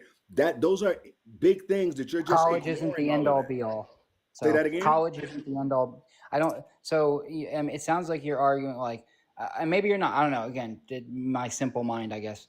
I don't. Everybody doesn't need to go to college. You don't Well, need to that's a go to different college. argument. That's hold on. We can have that one later. I don't disagree with you, but that's a separate conversation, right? But the other issue is that 90% of the conversation that you guys have had here tonight has been about K through 12. The bulk of what the Department of Education does is for college, right? K through 12, the biggest thing that they do, which you glossed over as well, are students that for whatever reason need assistance. The IEP program, right? Which is the individualized education program for students with special needs. They have issues that need to be taken care of, modifications, accommodations, and so on. That's what the federal government ensures that the states do, right? 504 plans, very similar, does the same type of stuff. If the Department of Education goes away, all of those students with special needs will no longer be able to get an education because the states don't care. Yep. Yep. Okay, let's do this. I want to read these off real quick because I know they're sitting on it. And I see someone in the chat was asking. W's in the chat for Haley. Haley sent a dollar donation saying, please ask Mikey how he's against more government in school when Trump is literally threatening to withhold funding for some schools if they teach things that he's against. Mikey, do you want to answer that question? Things that I'm so my comprehension of the question is a little off. So yeah, just Trump, if you could clarify a little. Oh, I don't know why my mic got loud. I'm sorry. Yeah. Basically, you're saying that you think that there should be less government in school, while Donald Trump is actually saying the opposite and talking about withholding funding if schools teach or do things that he doesn't approve of. Yeah, I don't know if I would be like on board with that either necessarily. Like, because we're talking about funding to schools that, like if we're talking about Trump, correct me if I'm wrong, he's specifically talking about like DEI, like what he would call DEI and LGBT stuff. Like if they're teaching this, like that's what Trump. What do you think about that, Mr. Mikey? What do you think about critical race theory and the other teachings in school? Well, so here's what I say. I say get rid of like the religious stuff. Like get rid of it all. Let's focus on math, science, reading, writing, English. But the Do you, problem is, hold on. Hey, Mr. Mikey. Mr. Mikey, do you think that the history of slavery in this country should be taught in school? Of course. Do you think that there should be elective courses for, like African American studies, things like that? Of course, yeah. I mean, if you want to have like, I'm okay with, yeah, I'm cool with that. Like, yeah, why not? I don't see anything wrong with it. Okay, Santana, I don't understand. Mikey, do you think CRT is taught in K through 12? I don't know. I don't have any kids in school right now, and I haven't been in school in, a couple decades. Okay, so you do realize that they use that as a dog whistle, just like when you said DEI, when it's DEIA, which includes accessibility, which caters to handicapped people. Now CRT. Well, no, what I was saying was like that's Trump's. Wait, Mikey. I was asking. So they use CRT as a racist dog whistle. CRT is an elective college course. I think it's in the 1600 course level too, because you also have to keep in mind that I am a founder of a school, the Historic Black University. So I've never heard of any kind of CRT, anything being taught K through 12, but the state of Florida used that as a way to take away historical books regarding Black history, and have a crystal knocked, as they had in Germany when they burned all the books, because this is literally what they're doing. So Night of Broken Glass. Yeah. So if you go read the 14 Tenets of Fascism, Mikey, you are in sort of support of a government that is doing every single one of them. Yep. I just want you to do one thing. I'm in support Mikey. of a government like stepping out. Mikey, like, Mikey, that's what I want. I want you to tell me one bad thing about Donald Trump. One bad thing, dude. First off, he talks way too much, and I wish he would stop exaggerating things so that people would actually understand what he's trying to say. Yeah. Okay. Hold on. Couple quick things. W's in the chat for Priscilla, who sent a dollar donation saying, can you see the disconnect basis, the disconnect based on, you can see the disconnect based on SAT questions. You're absolutely right. We understand that standardized testing is not necessarily the best method of teaching or, actually gauging intelligence. W's in the chat for Randall, who sent a $5 super chat over on YouTube to say, sort, set in order, shine, standardize, sustain, safety. The 6 X's, baby. You don't ever have to break something and not replace it without something better immediately. That's from a black belt. Yeah, Randall is a black belt in Lean Six Sigma. So there's that. And also, hey Christian, I'm gonna drop you down and swap you out, my friend. I appreciate you coming up. Okay. Hey, Santana, I got something to say to you about the SATs real quick. Yeah, go ahead. We're doing a peer review. A couple of the other doctors at the college I represent. Okay, so what we have recently discovered is that the people who formulate the SAT and ACT tests have been drawing on the transcripts of children in urban areas. So what they do is they're formulating their tests to ask questions that they know that these kids from these urban areas and BIPOC communities aren't learning. So you do realize the reason the bar exam exists is because the kids from South Carolina State started graduating with law degrees and practicing laws, and that's a black college. I did not know that, but that does not surprise me. Oh, I'll give you a better one. Back in the day, you didn't have to have a degree to be a lawyer. When did that start? Black people started. Some states you still don't have to have a degree. You can just challenge the bar. Really? Yeah, you can do that in a lot of states. California, I think, is one of them. I'm not 100% sure. I'm not 100% You know what? sure. You better go to school before you take if you're going to take the bar exam in California, you better go to school. You ain't never lied. Yeah, you can challenge the bar. Yeah, but whether so you're I going to live in pass it or not is a California. different They have question. the hardest law. My teacher is passed the California bar exam. It's the hardest in the world. So I'm not 100% sure on that, but I know that it's very hard to become a lawyer in California. If I can quickly address the last point that Mikey made. Mikey, and then I definitely want to go to Christopher next because Christopher hasn't had an opportunity to speak, and I know Yellow Chick has been waiting as well. I want to make sure that we get people who haven't spoke yet as well. I'm sorry, go ahead.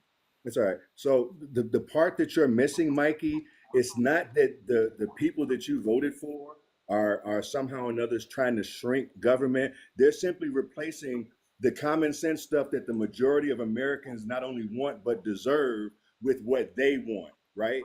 So it's not going to be smaller government. It's just going to be different. Instead of them doing the things that we've been trying to explain to you, they're going to do the things that they want to do, like putting religion in school and stopping teaching Black history and stuff like that, right? They're going to name it DEI and say, we're not going to do that anymore, right? And get rid of it. So it's not like it's smaller government leaving it up to the states. They're telling the states, no, do what we say, not what you want to do.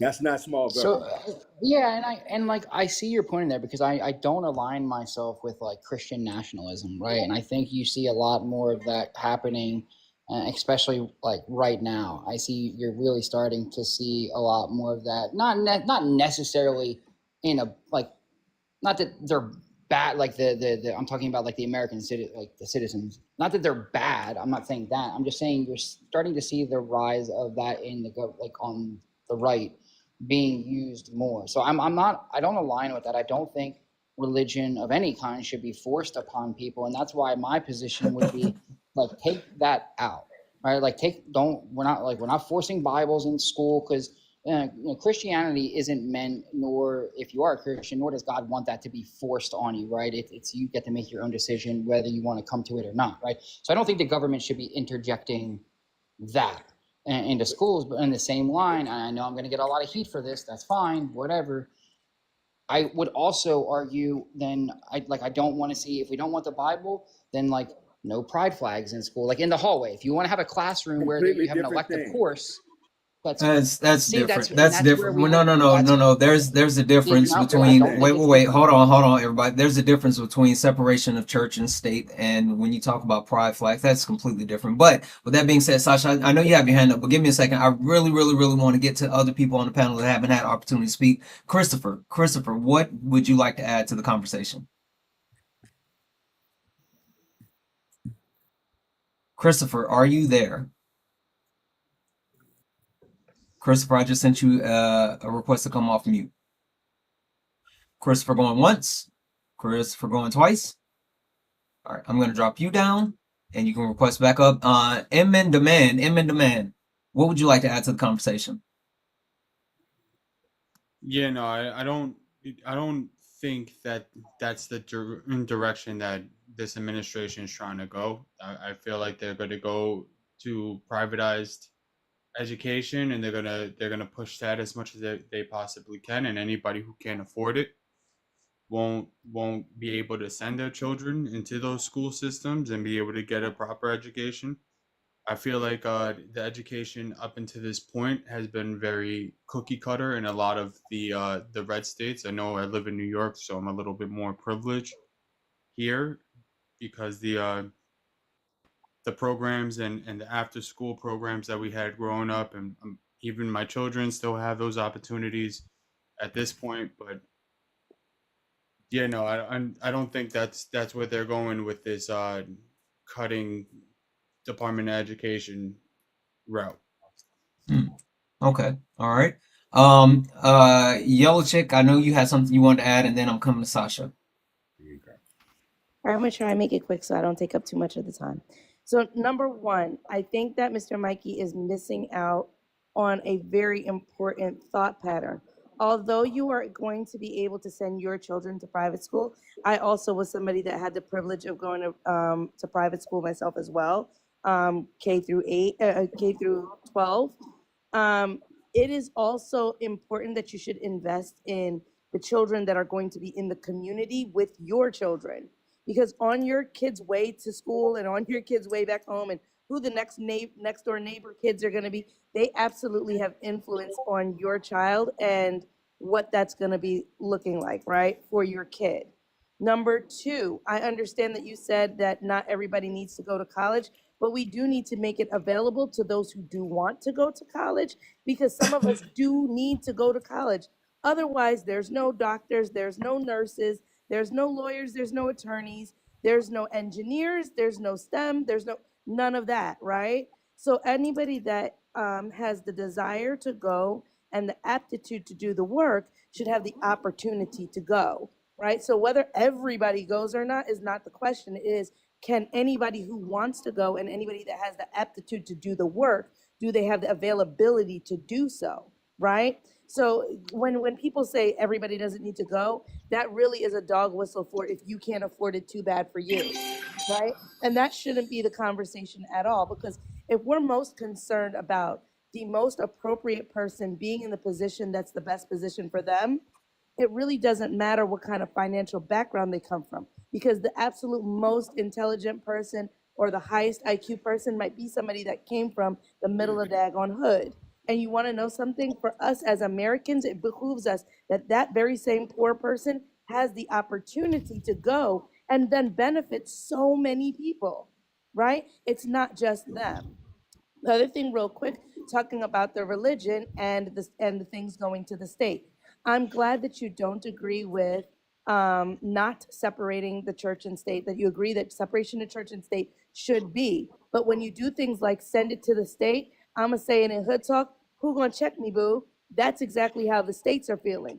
Like, okay, you sent it back to us. We're going to throw some Biblies in there. We're going to send the Trump version of a Bible in there. We're going to make it that people that don't believe in those religions or belong to different religions feel isolated and have religion forced on them. And you may say that you don't agree with this, but in sending it back to the state, let me speak as the state again. Who gonna check me, boo? But Who's again, gonna check them? yeah, And that's so the problem. The person that's yeah, supposed to check them should be the federal government. Even if they were going to scale back on funding, which I don't agree on, it should have been a processed plan, and there should have been support instead on making sure that things like that don't happen. Instead, what they're doing is encouraging it. And I'll land right there. All right, Mr. Mike, I want to give you an opportunity to respond. Yeah. So just again, it seems like the overall arching argument that I'm hearing is more funding, bigger government, and I just don't think that's been working. I feel like we've seen that movie. It's on replay. It Please hasn't give worked. examples. Hold on one second, Daisy. Finish your point, Mr. Mikey.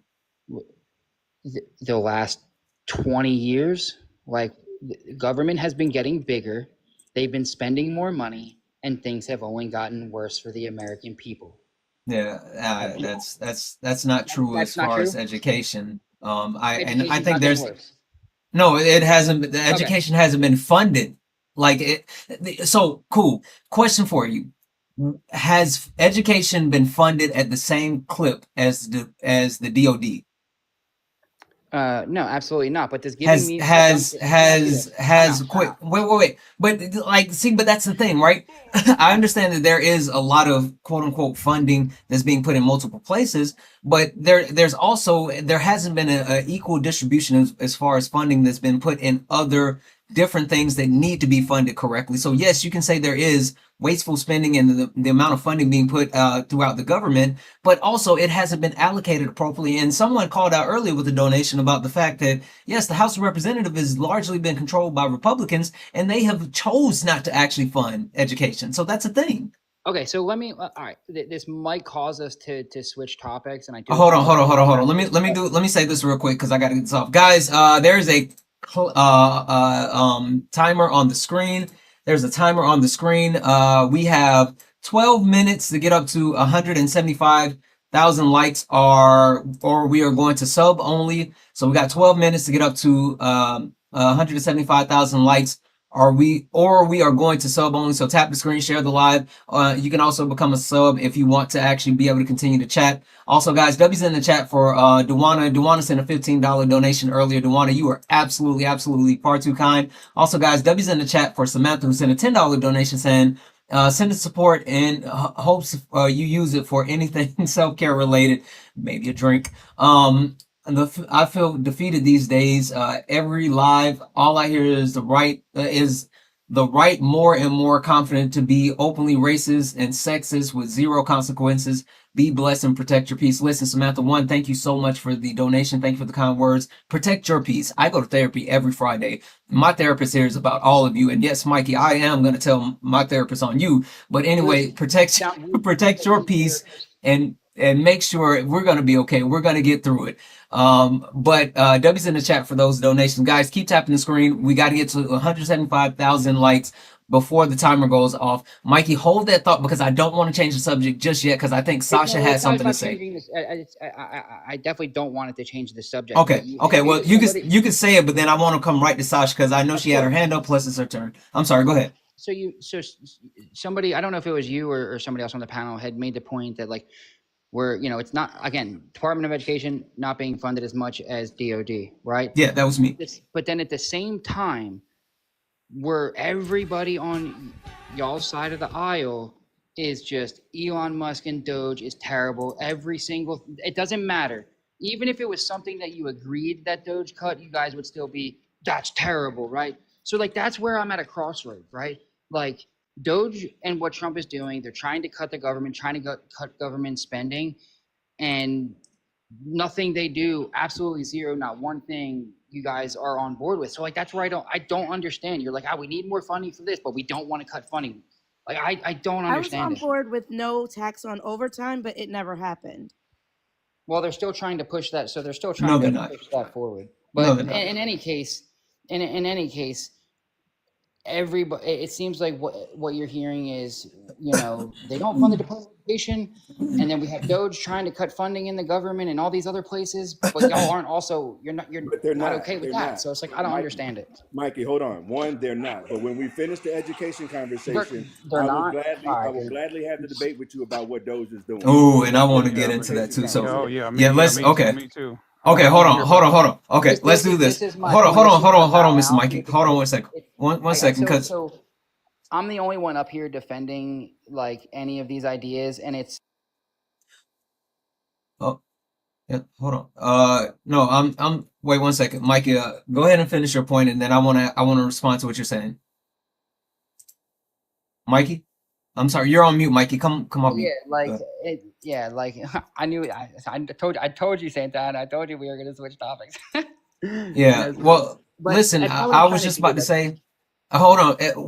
One, you are more than welcome to be on this panel because you have been respectful and you have brought at least a level of conversation, and so we want you to be here. But two, like there's almost 700 people hanging out, and I know there's other people that think the way that you think, but none of them are as brave as you to actually come up. So it's not that anyone is, like it's not a dog pile situation or whatever, because any and everyone has the option to request up. And specifically, if there's someone in the chat, and I'm calling this out right now, if there's someone in the chat that agrees with Mr. Mikey or has similar positions as Mr. Mikey, and you want to come up, request up, and I'll make room for you on the panel, or even drop it in the comments to let one of my mods know. We definitely want to be able to actually, give balance to the panel. And it's not that, it's everybody versus you, Mr. Mike. It's just no one is brave enough to actually get in the box, and you were. So Can I add in some words of encouragement? I hear you.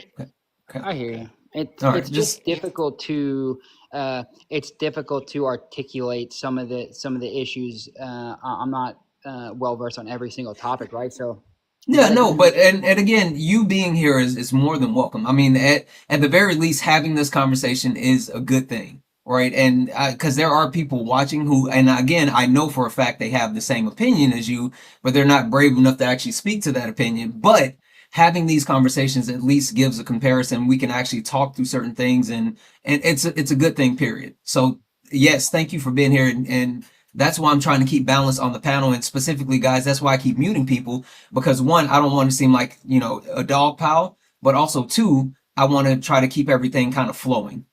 Yeah. Again, just a point I'll make, and then you can pass it off to whoever. Okay. I brought up Doge just in the point of like they're trying to make cuts, and the immediate reaction from the entire panel, including you, is no, they're not. Right? Like, oh, they're not doing anything, and I think that's where the disconnect is just across this country. Please wait to have that conversation, because I Yeah, want to well, even with education, even with Department of Education, again, I think it's all what you see, whether it's Doge or the you're missing the overarching issue, Yeah. Mikey. That's why I said let's wait for that conversation, please. Okay, so let's do this. All right, hold on, Sash, the floor is yours. Thank you, Santana. So yeah, I was curious as to how long Mikey has been living in Texas, because it seems like his points or what he says that he agrees with and disagrees with doesn't really align with the politics in Texas. If he says that he doesn't agree with Christian nationalism and pushing religion in schools, but yet he votes for the people that are pushing these things, especially school vouchers.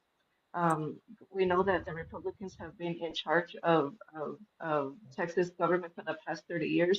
They've been pushing this, especially very hard these past few years.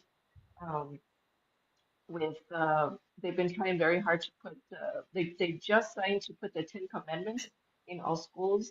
Greg Abbott is withholding funding from schools who don't push Bible studies. Just this past fiscal year, I think it was over 750 schools, somewhere around that number, were closed in the state of Texas due to Abbott's withholding of funds. And there are also universities that are being withheld funding if they don't get rid of their DEI policies. That includes vocational schools. So you're talking about people that don't need to go to college, that can go to trade schools. Well, the vocational schools are losing their funding as well. So you're talking about that you don't want this type of you don't want this type of government overreach. This is government overreach. I don't know how else to explain it to you. This is Christian nationalism working right in front of your eyes, and I don't know how else to explain it to you. Like it's happening. And just in my county alone, there were over 300 teachers laid off just from one school district because they don't have the funds to pay the teachers. There was I think over 20 schools in one district that had to be closed just in one district in my county alone. So we're seeing the effects of this voucher scam. And I know you said you don't have any kids right now, but I do. that again, I thought you said you don't Yeah, have any no, kids in he schools. does. His kids are going to private school. They're not going to They're, private school. They'll be homeschooled. Oh, Well, okay. I thought you said that's private school. nah, Okay. we can't afford that. Oh, and okay. that's Okay. Yeah, we'll be homeschooling. that's another thing that's going to be changing the home, because people think that if they homeschool they can choose the curriculum and how it's going, but that's going to change as well.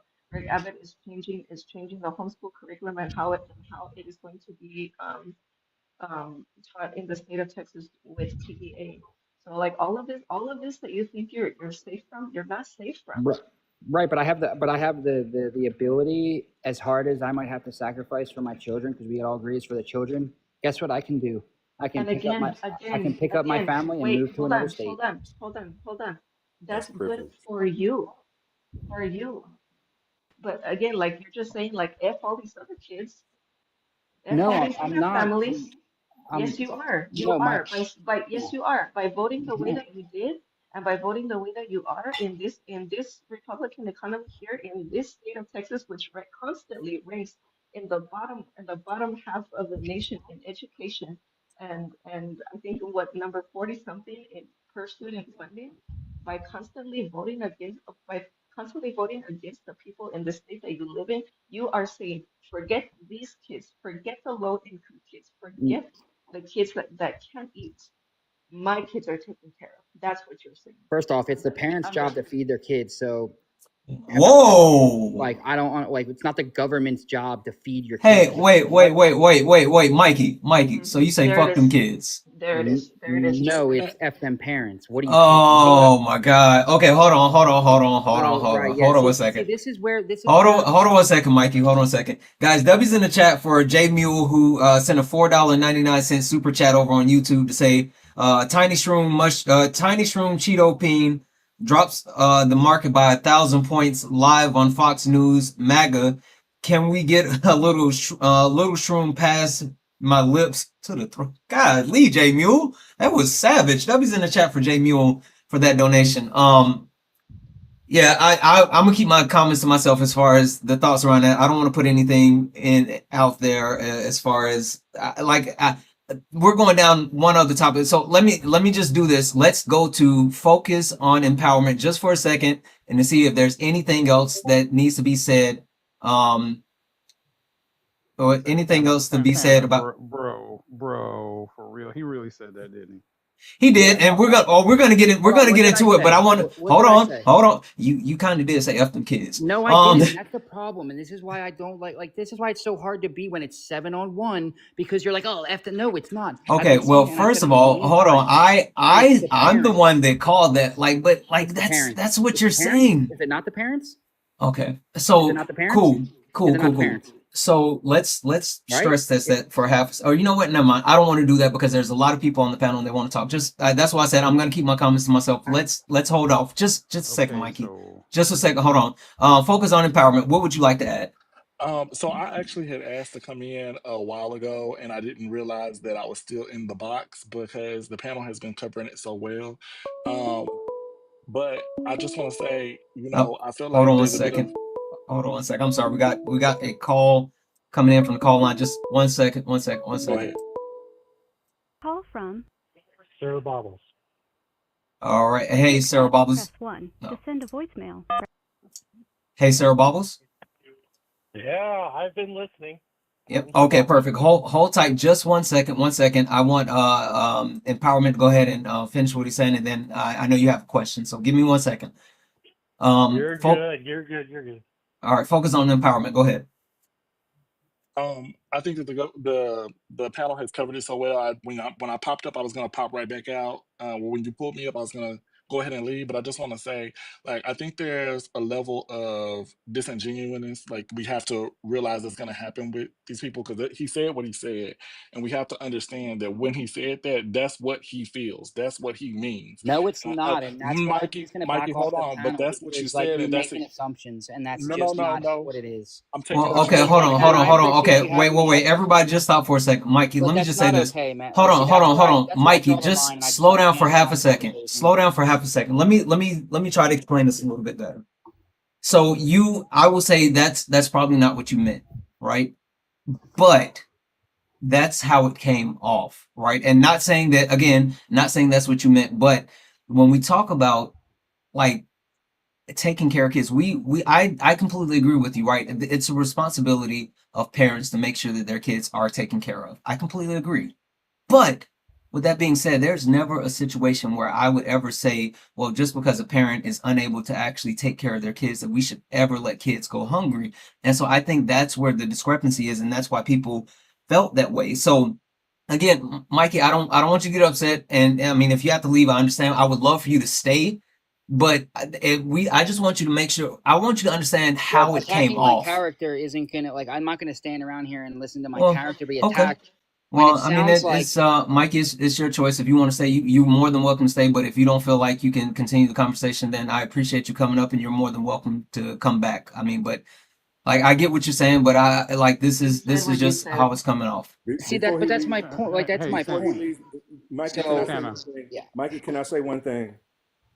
Again, what Santana just said, hopefully quite a few people here gets that, right? It doesn't matter though whether you did it on purpose or not. Words matter.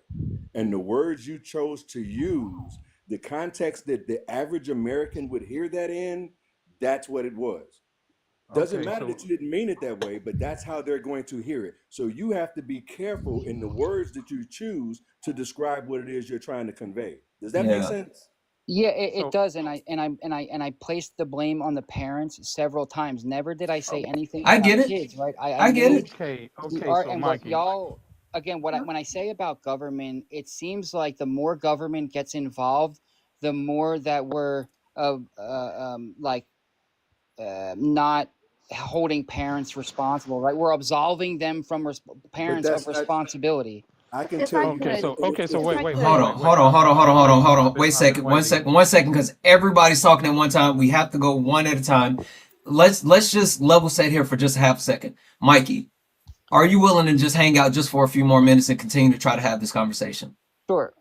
Okay. All right. Perfect. With that being said, I'm gonna come to you, Dr. Lex, but I have to read these super chats off real quick. And I hate to keep interrupting, but I have to read these off. W's in the chat for Randall, who sent a $10 super chat to say we have trillions to give to the budget for tax cuts, mainly going to help the top 5%. But let's make cuts to entitlement programs and other programs to help less fortunate. F them kids, I guess. W's in the chat for Jay Mule, who sent a $4.99 super chat to say, all good when Trump / Musk bends you over and DP's your. Jay Mule, my mom is listening. You really got me reading this out. DP's you, and we'll turn a blind eye. We should carry on then, or what? W's in the chat. Thank you so much, Jay Mule. I'm sorry. Okay. All right. Go ahead, Dr. Les. Okay, so I'm going to say this, and I'm going to say this out loud. You know something? Mikey, my dad got drafted to the Dallas Cowboys. He got drafted to Vietnam in the same week. He went to Vietnam and didn't come back. My dad's not even buried in the United States. We went from a regular house in a subdivision to the housing projects. I have 3 sisters and 2 brothers, so there's 6 kids in my mother. Okay, see, we were put on these social programs. Okay, not welfare, but food stamps. So I watched my mother struggle and clean floors, and it was never her fault. And she raised 6 successful kids. Okay, I could name off each one of their professions, including my little brother, who's a producer for A&E Networks right now. See, the thing is what you said is you blame the parents, but you need to blame the system, because that's the thing that's marginalizing we as a people, especially people who are poor and underserved. It is a system set up, a brick wall, a barrier put in front of them, and now you're going to attack their children by taking away their education and, with the defunding of the USDA and the FHA, their food. So I know that you don't care. It's obvious. But I will tell you this. For what I had to circumvent, I am not even supposed to be here doing what I'm doing now. So I will I'm going to say this, and I will say no more for this conversation. You need to work on yourself, because what you said was egregious. I digress. May I add on? Well, 1 second. I want to make sure. Focus. Did you have anything else that you want to add? Because I know this kind of went all around while you were in the middle of your sentence. No, I'm good. I just for me, it's just call that what that is. I think the panel has done a great job. I know that Mikey did mention that, we're saying these things out of fear, but it's not fear, it's concern and empathy for the people around you. And when you say you made that vote, and then you can up and leave, if you have to, with your family, to go to a place where where you get to choose the education. Well, then you essentially voted for a person that's going to wreck the education in the area. Everyone else is going to have to deal with it, and you're saying you're leaving that for those people only. And if they can't do the thing that you do, then essentially you have said forget that community and those people in that area. And I mean, we just have to call that what it is. But I'm done. I can step down. Like I said, I forgot that I was even in the box. Okay. Perfect. Thank you so much, Focus. I appreciate you. Put me back in Daisy. rotation, please. Sorry, say that again.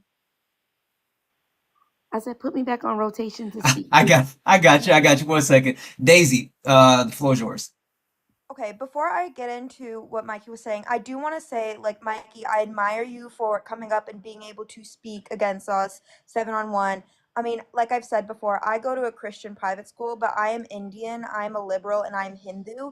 So I am often in the minority in my school, and we're constantly debating politics, and I'm always getting people yelling at me. I'm always the one in the minority. It's always like 30 against 1 in my classes. So I admire you. It takes a lot of courage to be able to speak your views in the minority presence. But I do want to talk about what you said, because my mom, she grew up in poverty in India, extreme poverty, and she had to work alongside her parents to provide food because there wasn't a great system at the time in India to support that. Now, is that the fault of her parents? No, that's not. Her parents were working jobs. They were public school teachers. They were doing just as much as they could for their kids, and they also had to provide for their own parents and their own family members. So my mom had to tutor and work extremely long hours alongside getting a school education to provide for her family as well. Now, that's not the fault of the parents, and the government could have done so much more to help her at that time.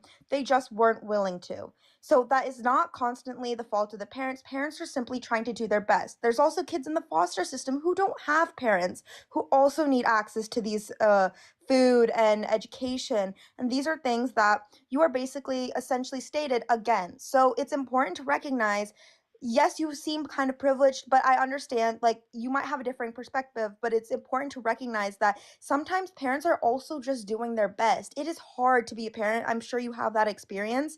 And when you are in a cycle of poverty where you are not receiving benefits from the government, there is no way for you to improve without that additional benefit. Eventually, my mom was able to support her parents, support herself, and ended up being able to send her child to a private school education. And I simply admire her so much for that.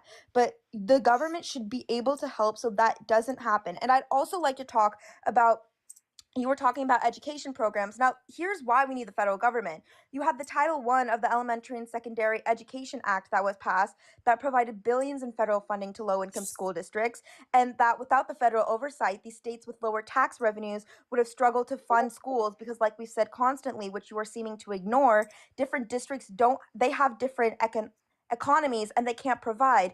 Again, we have the Civil Rights Act of 1964, which I talked to you about, or the Education for All Handicapped Children Act of 1975, which served over 5.2 million students, which gave all rights of handicapped children to receive a free and appropriate education.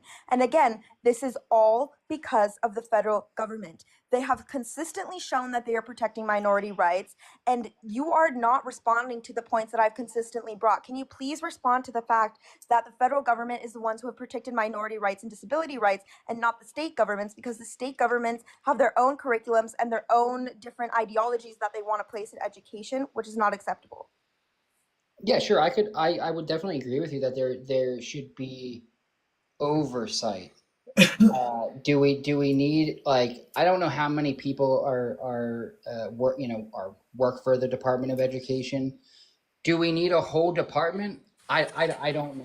Right? I don't know, like, if it needs to be as massive as it is. Like, let's just say, for example, like, if let's say we gave the states the control over the programs, right? To determine how the programs are implemented and whatnot, right? Just think how many workers in the department that we don't need to pay, like the taxpayer doesn't need to pay anymore, right? Because now it's being controlled by the state. again, I don't know like the logistics. Mikey, it's a federal Hold on, agency. It's not hold on, controlled by hold the on, hold on, states. hold on 1 second, Daniel. Hold on 1 second. 1 second. It just Go seems, ahead and finish your thought, Mikey. Again, my overarching argument is that I think we can all see that education across the country, just in general, has, whether it's red state, blue state, this county, that has gotten worse. Okay. All right, everybody, just pause for like 2 seconds. 2 seconds. I know everybody has their hands up. Let me do this. Just pause for like 2 seconds. All right, let me read this off. We're gonna have the so the person who called in, they had to drop for a second, but they're on their way back in. So I want to make sure that they're able to get in and able to ask the question that they had. So that's why I was saying just hold off for 1 second. Daisy, are you following me? I believe so. You better be, because Daisy, girl, okay. You definitely are welcome back. So much. Also, guys, W's in the chat for Gene, who sent a $1 donation saying, yet again, pro forced birth, not pro life. Also, W's in the chat for Lynette. Lynette sent a $10 donation saying, please ask Mikey, is he pro life? Mikey, are you pro life? Yeah, I get, yeah, like, I don't think we should, yeah. Again, are we talking about AB, like in terms of AB? Yeah, but I would be on, like, I would say that I have the, like, I'd be okay with the exceptions. Oh, yeah. Are you back? I'm here. Okay, Can all right. hear me? Yeah. Okay, perfect. 1 second. So just an FYI, I don't know if you're calling from your phone, but they can hear you. Everyone can hear you, right? So I can hear you, the panel can hear you, the chat can hear you, but you're not going to be able to hear their response. So if you want to go ahead and ask your question and then drop and listen from your phone, then you'll be able to do so, but you're not going to be able to hear what the panel is actually saying. But go right ahead. 2, 3. The 3-second delay is actually the funnest thing I've ever got to deal with. So I am actually a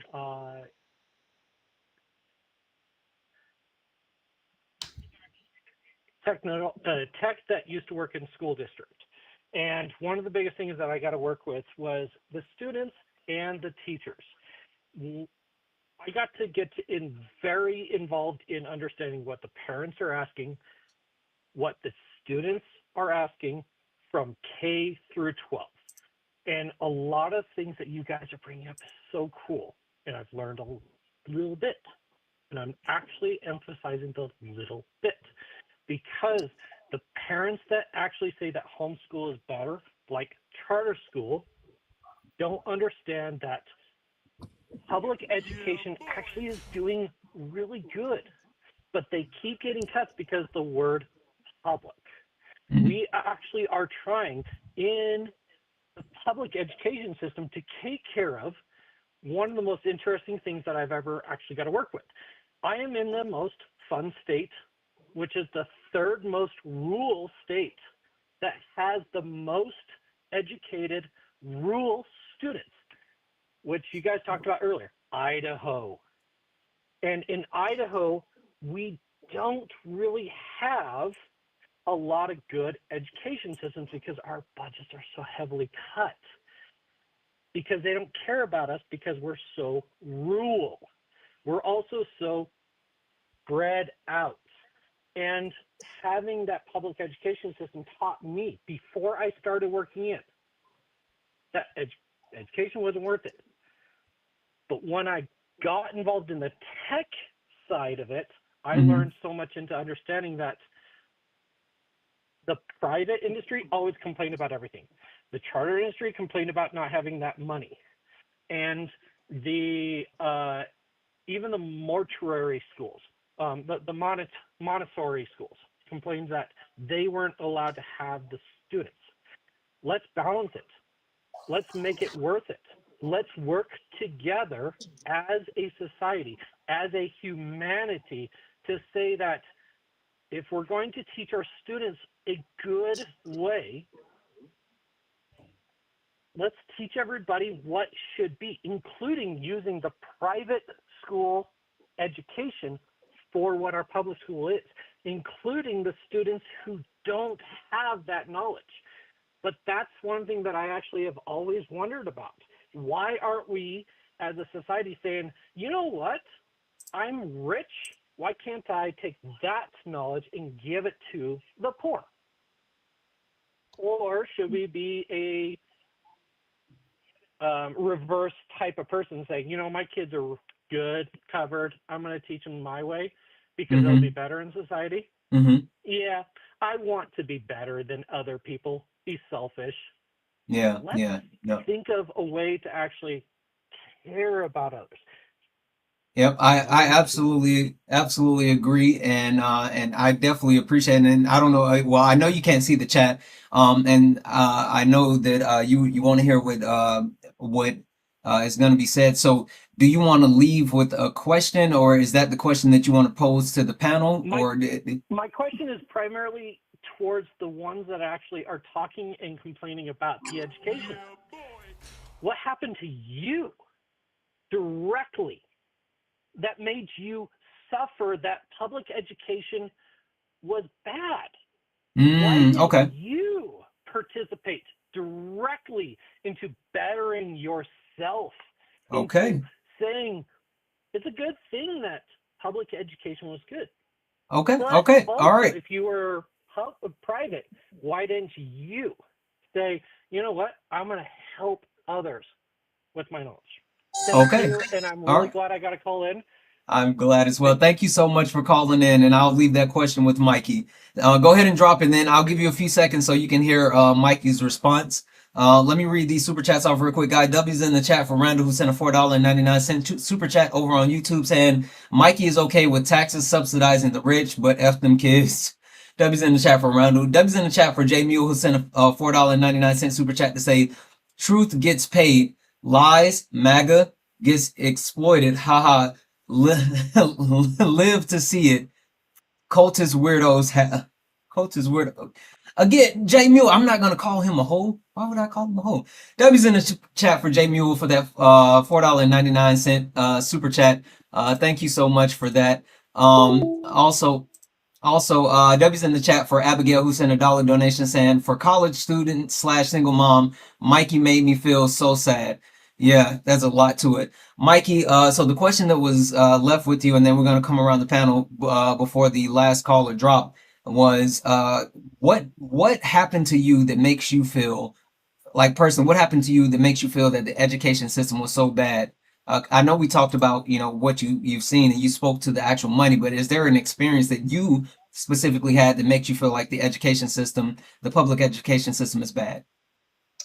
Yeah, I mean, I went to private school K through 8th grade, and then I went to public school in high school, and yeah, I mean, public high school terrible.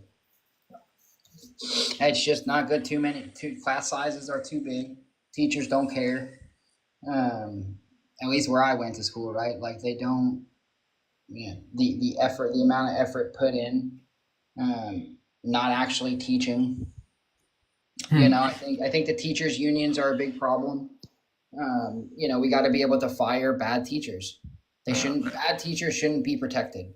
Okay, all right. So 1 second. So let's do this. Yellow Chick has been waiting, and you got asked to be put back in the rotation. We're gonna go Yellow Chick. We're gonna go E-Man to Money. We're gonna go Hawk, then Daniel. All right. So that's the order. Yellow Chick, go. All right, so going back around to this funding thing, and I actually kind of wanted to ask the question back to Mikey, because I understand when you made the comment about the parents being responsible for feeding the kids, like Santana, I agree that is primarily the responsibility of the parent to make sure that your kids can eat.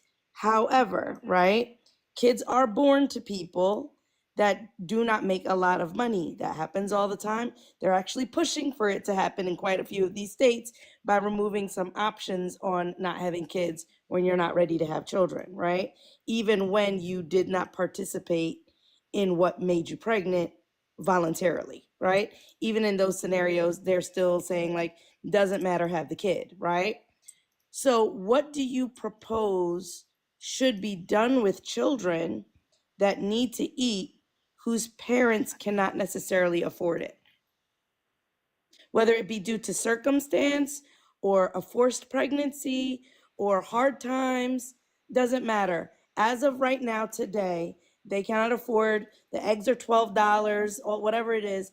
Maybe they work at Walmart, maybe they work a job that doesn't make a lot of money. Maybe they just got laid off from their job last night from the Department of Education, right? Maybe in 3 weeks, some of those kids not gonna have money, their parents may not have money to feed them. So my question is, what do you want done about those children? Yeah, again, so I think if there's some nuance here, right? So you had brought up the parents that are forced to have, you said forced, right? Like because they were raped, right? Like, Yeah, okay, there's a bunch of reasons right. that this could happen. Well, That's what I'm saying. There's a bunch of reasons why somebody who cannot necessarily afford to feed their kids might have a kid right now. It could be it started out that way, or it could be that circumstances change. Like I said, overnight last night, what was it, like half of the Department of Education people lost their job. In 3 weeks, maybe some of them can't feed their kids. The question is, if you feel like it has to be the responsibility of the parent, now the parent doesn't have it, you also are pro removing the federal funding that is paying for the kids to at least have school lunch. What do you want done about those kids? Again, I think it's like nuance. I don't think I can give just like a general answer because I don't feel the same about the poor kids whose parents like lost their job versus like the woman that got raped and like forced to have the kid, or whether she chose to have the kid, whatever, and she was a single mom and whatever. Like I don't think there's I don't think there's one solution for both of them, unless you're saying the kid is hungry either way, right? The kid is well, hungry either way. Well, I know, but if you're saying like because the mom and the dad, or the dad got laid off from the Department of Education, right? Well, like I feel like he had a job, should have made some good financial decisions to like make sure that if an emergency arises, like Okay, the money has something. exhausted. There was a nest egg, it's been exhausted. They paid rent, so they'd have housing. You're playing pickety pickety with a thing. There's a parent who cannot afford to pay for their child to eat right now. Right now, as we're on this thing, right? What do you want done about it? Because really, it's either we assist them in feeding. There's really only three options, right? Either we provide something to help that parent subsidize it and For feed how their long? kid. Okay, time Number out. For how two, long? wait, listen, because For how long? listen, there's really only three options. Either we help those parents feed the kid. Number two, we let the kid starve. Or number three, we put them in the foster system, which is dumb because if you're trying to save money, that's more expensive than just giving the money to help the kid stay with the parents they love and feed the kid. That's No. actually the most expensive of the options. Yeah, no, okay, so let me backtrack here. I'm okay in terms of making sure that the kids are fed. What I would say is you're not going to go through K through 12 not being able to afford to feed your child. Okay, Like, and if that's the situation, what do you want done? So let's say you said college ain't for everybody, right? So now we've got these people that maybe don't have any skills, right? Maybe another one of the parents unalive. There's a gazillion things that could have happened, right? And now this person is kind of stuck in poverty. They can't go back to school because they need to be taking care of the kid. The job that they have is barely getting them to pay rent and the utilities. Somewhere in there, something is the gap is not being closed, and they can't get out of the situation because they have kids, right? So they can't get on to whatever it is to learn a new trade or whatever. And let's say it is the whole 12 years. What do you want them to do with the kid? Well, it's not necessarily, but see, like that's where I have a hard time. Like I don't know. I feel like I'm conflicted on this one because on one hand I'm like, yeah, that sucks. We should feed the kid. Like if the parents aren't feeding them, like they're not taking their responsibility. They can't feed them. They don't have the money. Like yes, that kid needs to get fed. Like that's a terrible tragedy. But on the other hand, I feel like we're making it too easy to become reliant on the government, and I think that's where I have the issue. is like, if you're not doing anything and if the government's not forcing you to do like to take steps or attempt to take steps, no, I don't think you should keep getting federal funding or So subsidies. then, do you if you're feel not like making everybody any should have a effort. livable wage so that if they have kids, they could feed them? No, I feel like if before things got bad, while things were good, they should have taken necessary steps to like make sure that if something were to go wrong, an emergency comes up, like that, you know, If you don't have a livable wage, you don't have savings. You're meeting your paycheck at the end of the 2 weeks every time, right? So that's what I'm saying. If that's the case, then you need to be saying that everybody should have a livable wage, and then that way you can put the blame on the parents because they're working, they're trying to think, and they should be able to feed the kid. Then you're forcing. So you're talking about like the federal minimum wage. Like, is that what you be referring? Santana, may I jump in? This is a personal issue for me. Well, hold on one second, because I was just about to say, just hold on one second, good. Daisy. I'm good. Okay, thank you, Yellow Chick. Okay. E-Man the money. E-Man the man. I want to make sure, because you've been quiet for a while. I want to make sure I get the other people that we had in line. So E-Man the man, then and then Hawk. But give 1 second. Sorry, E-Man the man. Yeah, I honestly, I'll give my time to Daisy. She's so well spoken. So Daisy, just go ahead. You could take my. Oh, okay, perfect. Well, I'm gonna drop you down, my friend. I appreciate you. No problem. All right, thank you guys have a good night. Daisy, the floor is yours. Thank you. So I want to ask Mikey, who do you think is at fault if parents have like jobs that they can only do and they're trying to provide for their kids, but it's simply not enough? What is your solution then? So if they have a job and it's not enough, yes, make better decisions. Like, I don't like. I've what been in better those. decisions could my grandparents possibly have made? They studied. No, hold on now. They studied hard. They went to college. They got their bachelor's in teaching. They taught at public schools, and they had to take care of their entire extended family, and they still did not have enough money to provide. My mom had only one outfit for school that she could rotate. She had only a piece of bread for some meals. She could hardly afford pens and papers to write and study on. That doesn't mean that my grandparents were bad or they didn't do as much as they could. They studied and they worked hard as any person should. Yet the system in India failed them. So if it failed them for doing everything right, what can a low-income person do? And I'd also like to see. I saw comments about how before you respond, Mikey, I saw comments about how like I have no pictures on my my account. I just like to point out that this is my spam account. Don't worry about the Daisy. Don't worry about the chat, friend.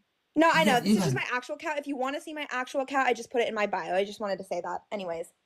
But you brought up India. Like, we're not. So we're talking about the world now, because like you made that like twice now. Well, I'm just trying to understand. Like, you keep bringing up India. But I think she's trying to give you perspective. She came here. Exactly. I think she's trying to give you perspective. Well, It doesn't matter, Mikey. It doesn't matter whether it's the U.S. or it's India or it's Japan or it's China.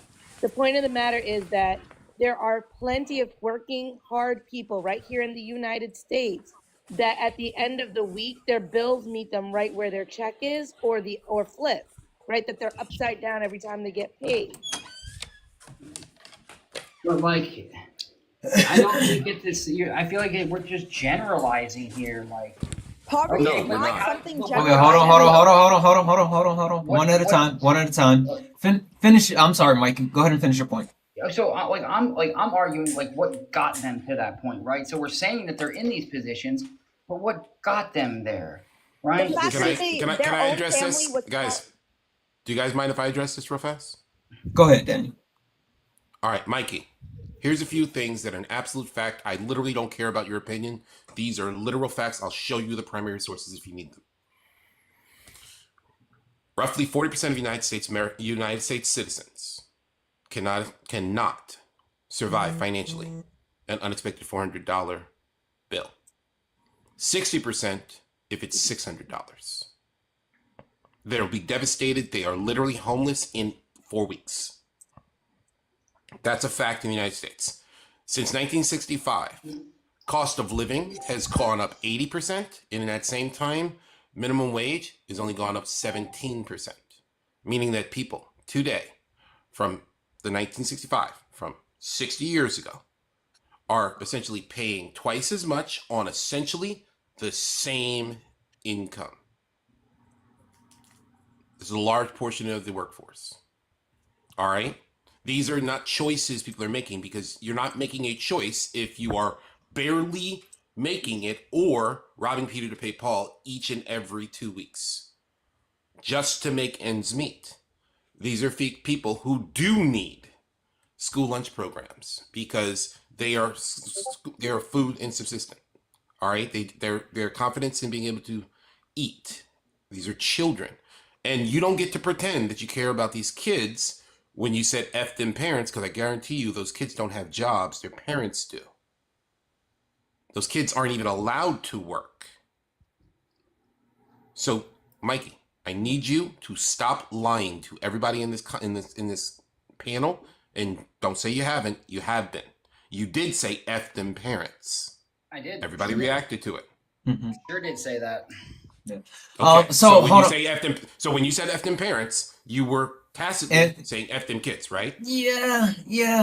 That's your no. I mean, it's definitely, kind of implied. That's what we were getting at earlier. But listen, hold on. Okay, so I want to make sure that we do this, but real quick, I had to take a personal break. My brother-in-law is actually watching over on YouTube, and he threw out a question. So, Mikey, I'm gonna give you the question specifically, right? The question from him is, what do you believe the government responsibility should be?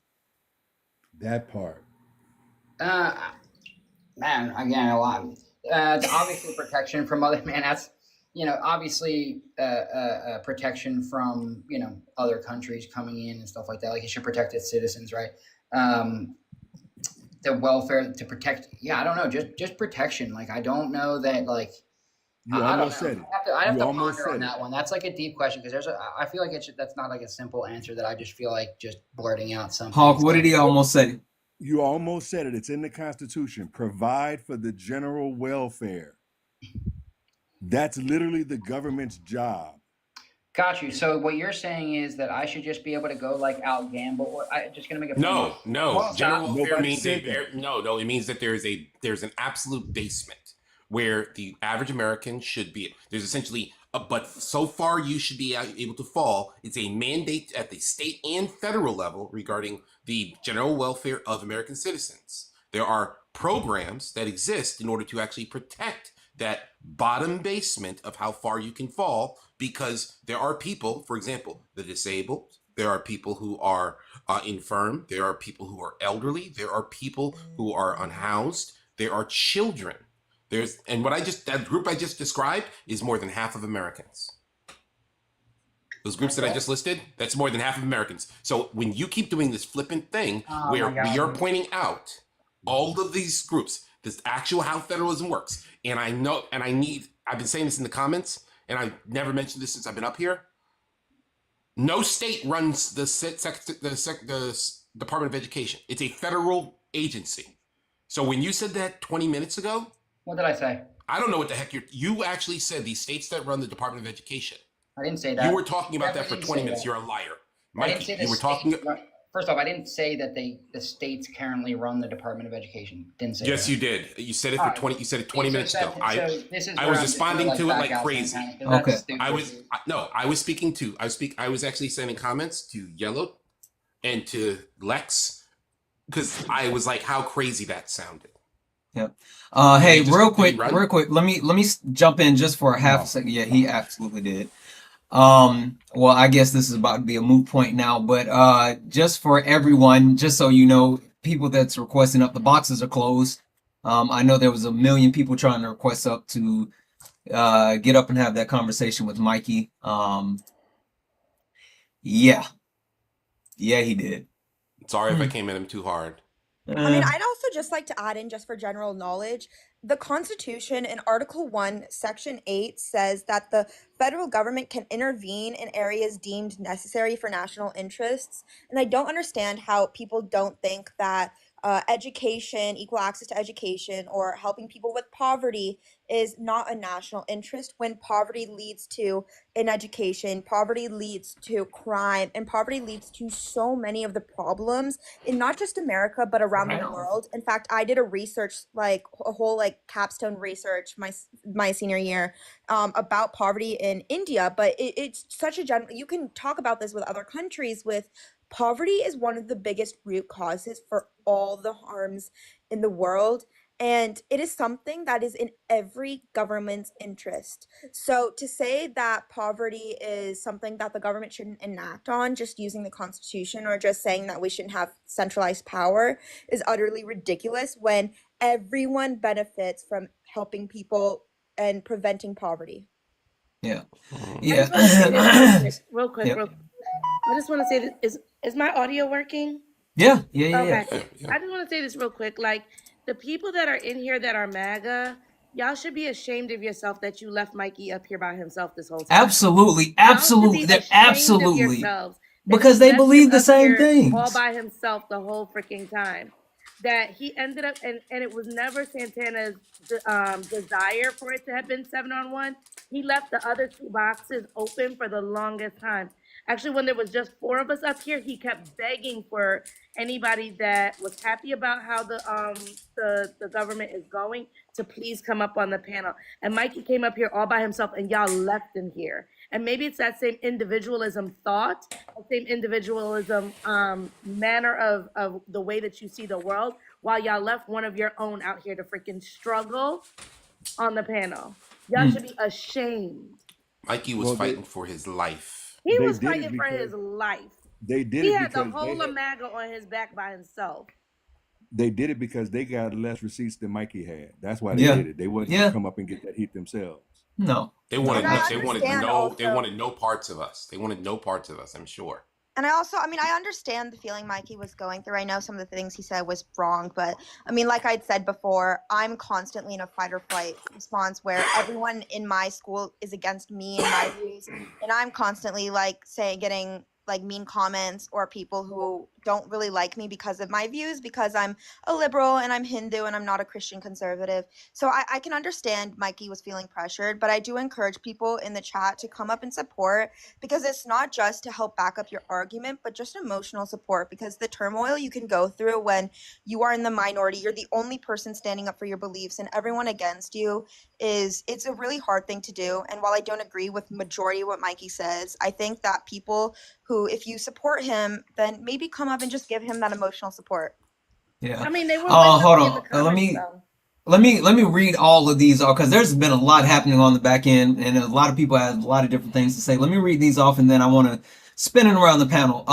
W's in the chat for Haley. Haley sent a $1 donation saying Mikey is a prime example of why Trump is able to hurt the communities he hurts because his supporters are selfish and people who lack empathy, and it's disgusting, and I'm sick of it. Listen, I called it how I called it. Mikey said fuck them kids. Mom, I'm sorry for my language. He absolutely did. He absolutely said F them kids. I mean, we heard it in real time, and he's not gonna play in our face like he didn't say that.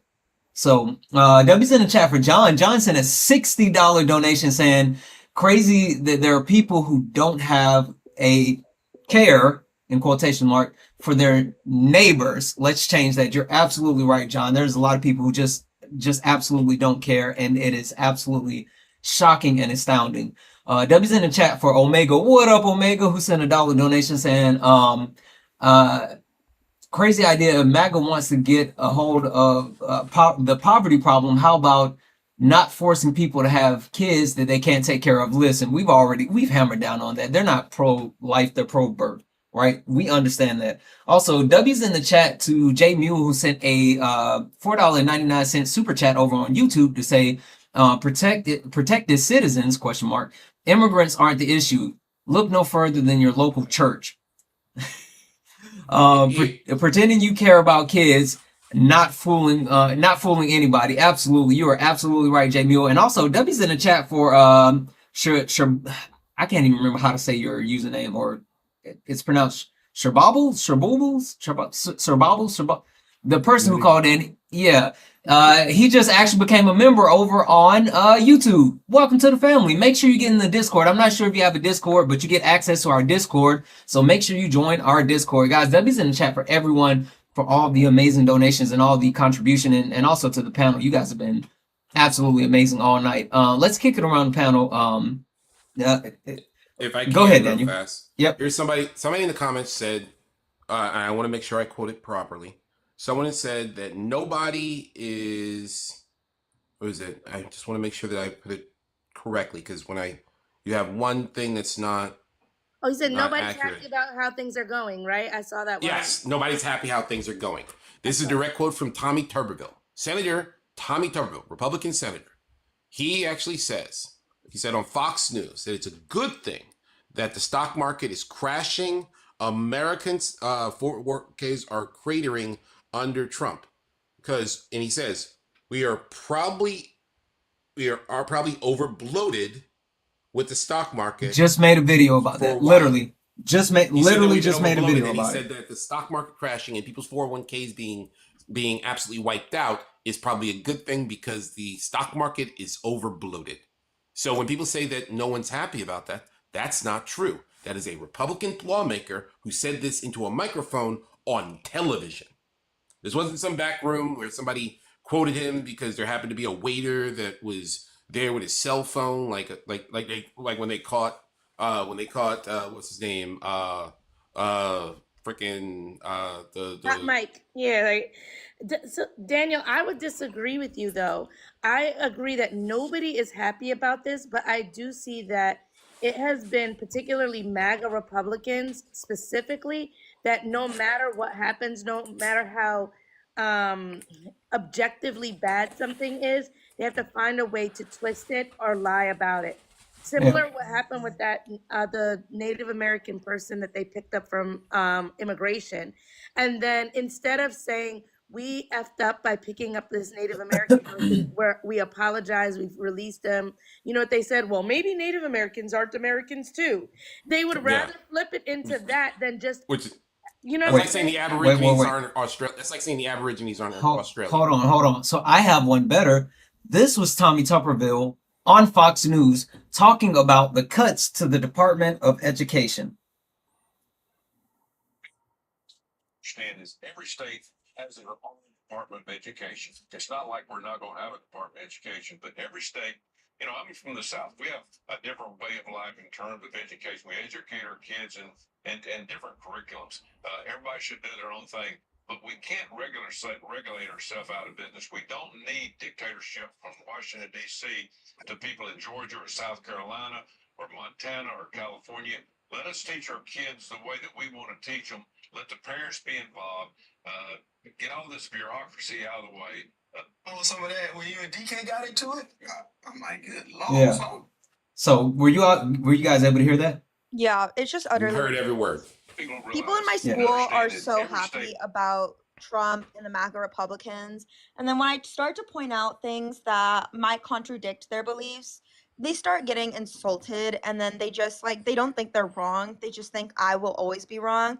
I have people in my Bible class or people in my AP comparative government class who make the worst comments about immigrants, and it's just honestly disgusting because they think that no matter what, they're privileged and they've never been exposed to the harsh conditions that so many people have lived by. I mean, even I'm privileged. I can fully accept that, but I've been to India multiple times, and in India there's so much poverty, and I get exposed to a lot of the poverty that occurs in there. And so it's just so sad that people are just they accept it, and they don't see anything wrong with their side because it's like a brainwashed kind of mindset. Yeah, in psychology they call it the problem of identity. Essentially, I'm a big Yankees fan, right? I love my Yankees, but the thing is, I don't internalize them as a part of my being. So if you make fun of, say, Joe Torre, former manager of the team, I don't take that as if you said something about my mama. But if you point out something regarding many of these folks when it comes to MAGA and political issues or say something that's just a literal reading of the actual court transcripts regarding Trump, they take it as an affront, as if you said something about their mama. Well, yeah, And but that's because it's a sunken cost, right? I mean, yes, they've made this so much a part of their identity that you are personally attacking them, right? yeah, You admitting are that they're personally coming after them by speaking any type of ill towards, what's happening. And they're yes, so because admitting that they're disrespectful. wrong at this point, they've done so in the that means that because Trump's been around doing this since at least '08. So for the last decade and a half, they have said or done things that are so egregious, so reprehensible, all right, that they know are bad, that have actually shown more fruit that is actually costly to Americans and themselves.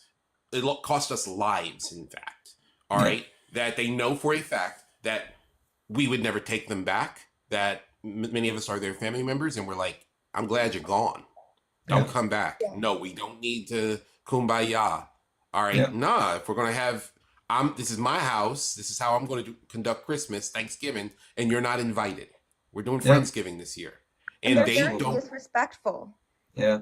about Let me it. read. he said Let me. He said F them parents as if the kids don't go with them. Yep. Exactly. Let me read let me read this off, and then I want to go around the panel for final words. W's in the chat for J Mule. J Mule, you've been showing out all night. W's in the chat for J Mule. J Mule said, "Isn't it weird that U.S. patriotism is now defined by support of our former allies? Hell Canada, hell Ukraine." Absolutely. Listen, you're absolutely right. I think we're living in the upside down world. I think we're living in the upside down world. But yeah, you are absolutely I'm right. wondering where Thanos is. Yeah, Because I'm okay with exactly. that snap. I'm okay with that snap right at this point. Exactly. Real quick, let's just scoot around the panel just real quick. Daniel, last words for you. Okay. Thank you for having me. I really appreciate you allowing me to contribute. Absolutely. I know that it's super late. It's about 2 a.m. here in New York. Oh, this is late nights, Daniel. Oh yeah.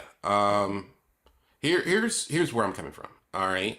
Once upon a time, this is not normal, and I need more people to recognize this. How on the other side that this is not normal.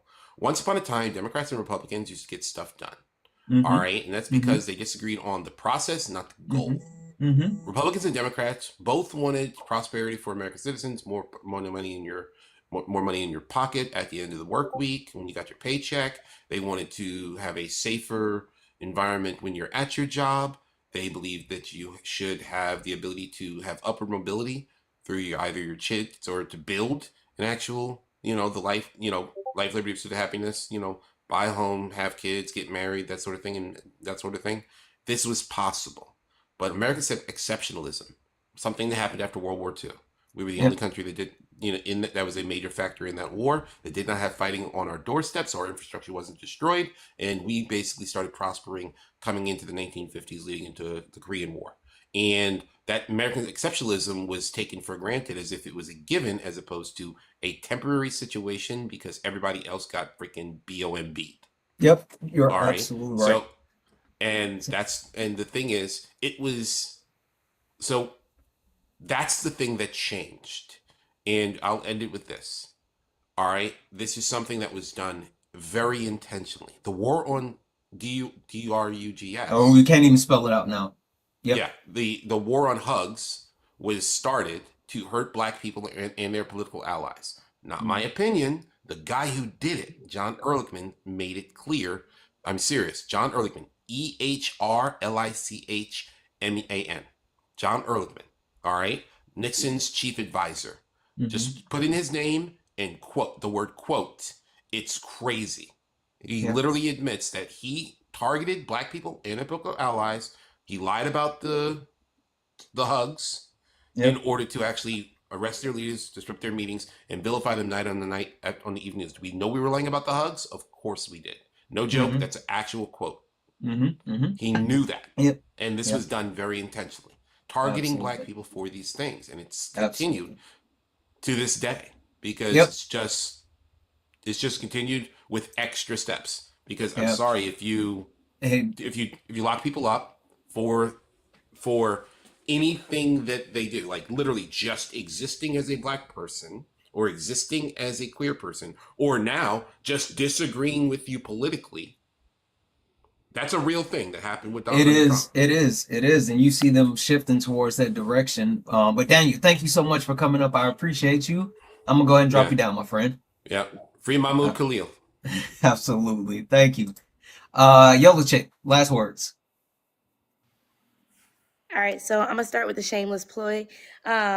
If y'all could follow me, I'm trying so hard to get to 10K. Hey, I'm let's trying so go. hard to get to 10K. So if y'all could give me the follow, I would really appreciate it. Just like I'll be quiet. Give me a moment to be up here so that they can follow me if you don't mind. Thank you so much for having me. It was a wonderful, great conversation. This is the first time you came and hung out on my panel.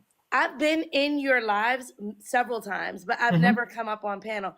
A lot of the ones that I used to come to all the time, it was like just you and the op. So I used to like hang. Well, you know, there's difference. There's sparring. Like this is the panel layout where everybody gets to come. But then when I'm doing it from my phone, that's like the one-on-one debates. Yeah. Yeah. So thank you so much for having me. I had a great time. And thank you again to everybody that sent gifts. I'll be back. And stop by my panel sometimes too. I seen you through there the other day. I was like, you want to come up? And you were gone. I was like, Well, hey, you know, I be in and out these TikTok streets. I try to. My wife tells me all the time that I go into people's lives and I take over, so I try not Listen, I don't to do mind. too much. And I'm very good at controlling my panel, so I won't allow you to take over but so Yeah. much. Yeah. But yeah, come by. You know, Pub and all them be up there sometimes too. So Yeah. come by. Absolutely. Right. Thank All right. you. Yep. Sash, last words for you. I'm sorry, I was having a snack. Wait, what are you having? A granola bar. Hey, okay. Thank you, Santana, for letting me come up. You know, I always enjoy your panels and Absolutely. everything. But yeah, I had to get that out of Mikey. I knew it was in there. I knew it was You in there. knew I it. had to get it You out. knew, like I knew it the whole time. You know, I had what to did get it out of him. what did Future say? Fuck it, mask off. Exactly. I know it was in there. Just give him a little leeway, and they'll always show. They'll always Yep. show. Yep. But yeah, when anybody starts talking about Texas, I have to get in there. You know, I have to get in Yep. I know. there. But yes, I appreciate you letting me up as always. I enjoy your panels. I enjoy the discussions. But yeah, thank you so Absolutely. much. Absolutely. Thank you. I'm gonna drop you down. Good night. Good Nice. night. Rhea, formerly Daisy. Which one is it? Daisy is it Rhea? Which one So would you? this was actually initially. Whoa, sorry, my phone's going crazy. This was actually initially my spam account, just used to like stalk people, and watch lives. But so I just used like a random name. I guess since I'm officially entering the panel era of my life, Okay. put my actual info in there. And if just like what Yellow Chick said, if you want to follow me on my real account, not my spam account, the spam account I'll use just for debates, I guess. My real account I just put in the bio of my spam account. That's just like fun like videos, or I repost some political stuff. But yeah, for closing, I mean, I'm only 18. I have so much of the world left to experience, but it is just heartbreaking hearing what's happening in the country or in the world. Opening up my news app every day and seeing something new with Donald Trump. And then just like going back to school and then hearing how Trump is great. And it's hard. I mean, election day, the day after, was like the worst day of my life almost, because I'm outspoken in my school, so everyone knew that I was a Kamala Harris supporter, and so they were kind of just like making fun of the fact that she had lost. So it's just like I feel like we need to create an era where everyone's more respectful in politics, where you can disagree with someone on the opposing side, but still validate them and still make them feel heard and respected. I think we need to go back to respectful politics. And I think that, I mean, I'm someone who eventually in my life wants to enter politics. I want to run for office because I believe I can make some real change. But I mean, I loved this live and I hope to maybe come back again sometime. Listen. I mean, you spit hot fire. I'm telling you, if you come back and show up and show out a couple more times, you might earn yourself a follow from me because listen, I was just Hawk. Did you hear a clock in it? I told you what I thought when I first came up I here. right, exactly. But like the whole time, that's why I was like, hold on. You know, I didn't even get into politics until my parents forced me to take debate class at my school, and then I could tell. I could tell you had like some actual debate training. yeah, I'm in my 4th year of debate. I'm captain of the debate. I'm one of the captains. I'm also There it captain of is. mock trial, and I've done that for 3 years. So I just love politics and debating people because I don't know. I think having a conversation is the only way to change minds. So Yeah, absolutely. Well, feel free to come back. You are more than welcome. And yeah, thank you. thank you so much. Thank you everyone for supporting me. But yeah, Have a good one. you too. Hawk, what do you got for the people? Where do I begin? Oh man, you realize we stayed on one topic all night? Yeah, well, you had a knucklehead that couldn't let it go and was doubling down. And tripling down. Hawk. He said fuck them kids. Yeah, he did. Let me start out this way. I'm what they used to call a jack of all trades and a master of none. I've done a lot of stuff in my life. My military background. I also got a teaching background. Somewhere in there, I was actually in finance. I was a financial advisor. Then there's a whole bunch of side hustles and other crap. So I've done a bunch of stuff. But let's talk about money, because we talked about Mikey speaking from a place of privilege a lot tonight, because he was. Although he really doesn't get that this is going to catch up to him sooner or later, because he also said once or twice that, he didn't have the kind of money to put his kids in private school and all of this stuff and everything else or whatever Hawk, he did say private school and then he said homeschool. He lied. He went back and forth a couple of times. So, but here's the issue, and this is for everybody else that heard all of this crap tonight or whatever. The average income of a United States citizen today is about 65 grand. That's the average. So let's go back to high school statistics. That's like right in the middle, right? There's something like almost 60% of Americans who make 50,000 or less, right? There's almost 30% of Americans that make 25,000 or less. So there's a lot of basically poor people in this country, because 25,000 is basically the poverty line. It's 24 and change, right? And for 20 years or more, we've known that the average American, if they had a $500 or $1,000 emergency, they'd be broke within a month. Yep. That's not new information, right? Yep. So for him not to understand that or get that, he's absolutely speaking from a place of privilege. For him to believe that every American can just pack up and move to wherever the hell they want to move to or whatever is completely ridiculous or whatever. For him to make the statement that you're harping on, and you're right, that it's the parents' fault or whatever. We have people out there working their butt off and barely making $25,000, $30,000 a year. They're hustling. They might have 2 jobs and still be barely making $30,000 a year. That's the average person, right? They ain't like him, and they can just pick up and move whenever they want to or whatever. So, and here's the real rub to that, right? This is part of what got me in some of the conversations y'all had last night. White T Americans have bought into the myth that they've been sold since the beginning of this country, that as long as they weren't black, they were okay. Now they're starting to see what we've seen for the last 250 years. And now they're scared. Yep. Well, it's a little late now. We've been telling y'all for the last 150 years. Right. So we need to be able to understand all of these things. And Daniel made a point. No, it wasn't Daniel. It was the young man you had up earlier. Dan? Or who? No, whatever the young man it was, he was in the bottom right-hand box. I can't remember his name. Christopher, I think it was.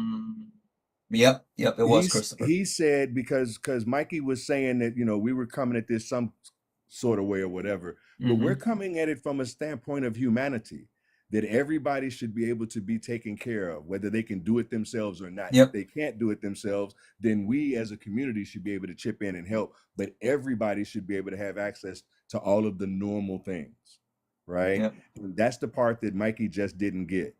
And for him to be doubling down and tripling down or more and not understand the Constitution or how things actually work or anything else.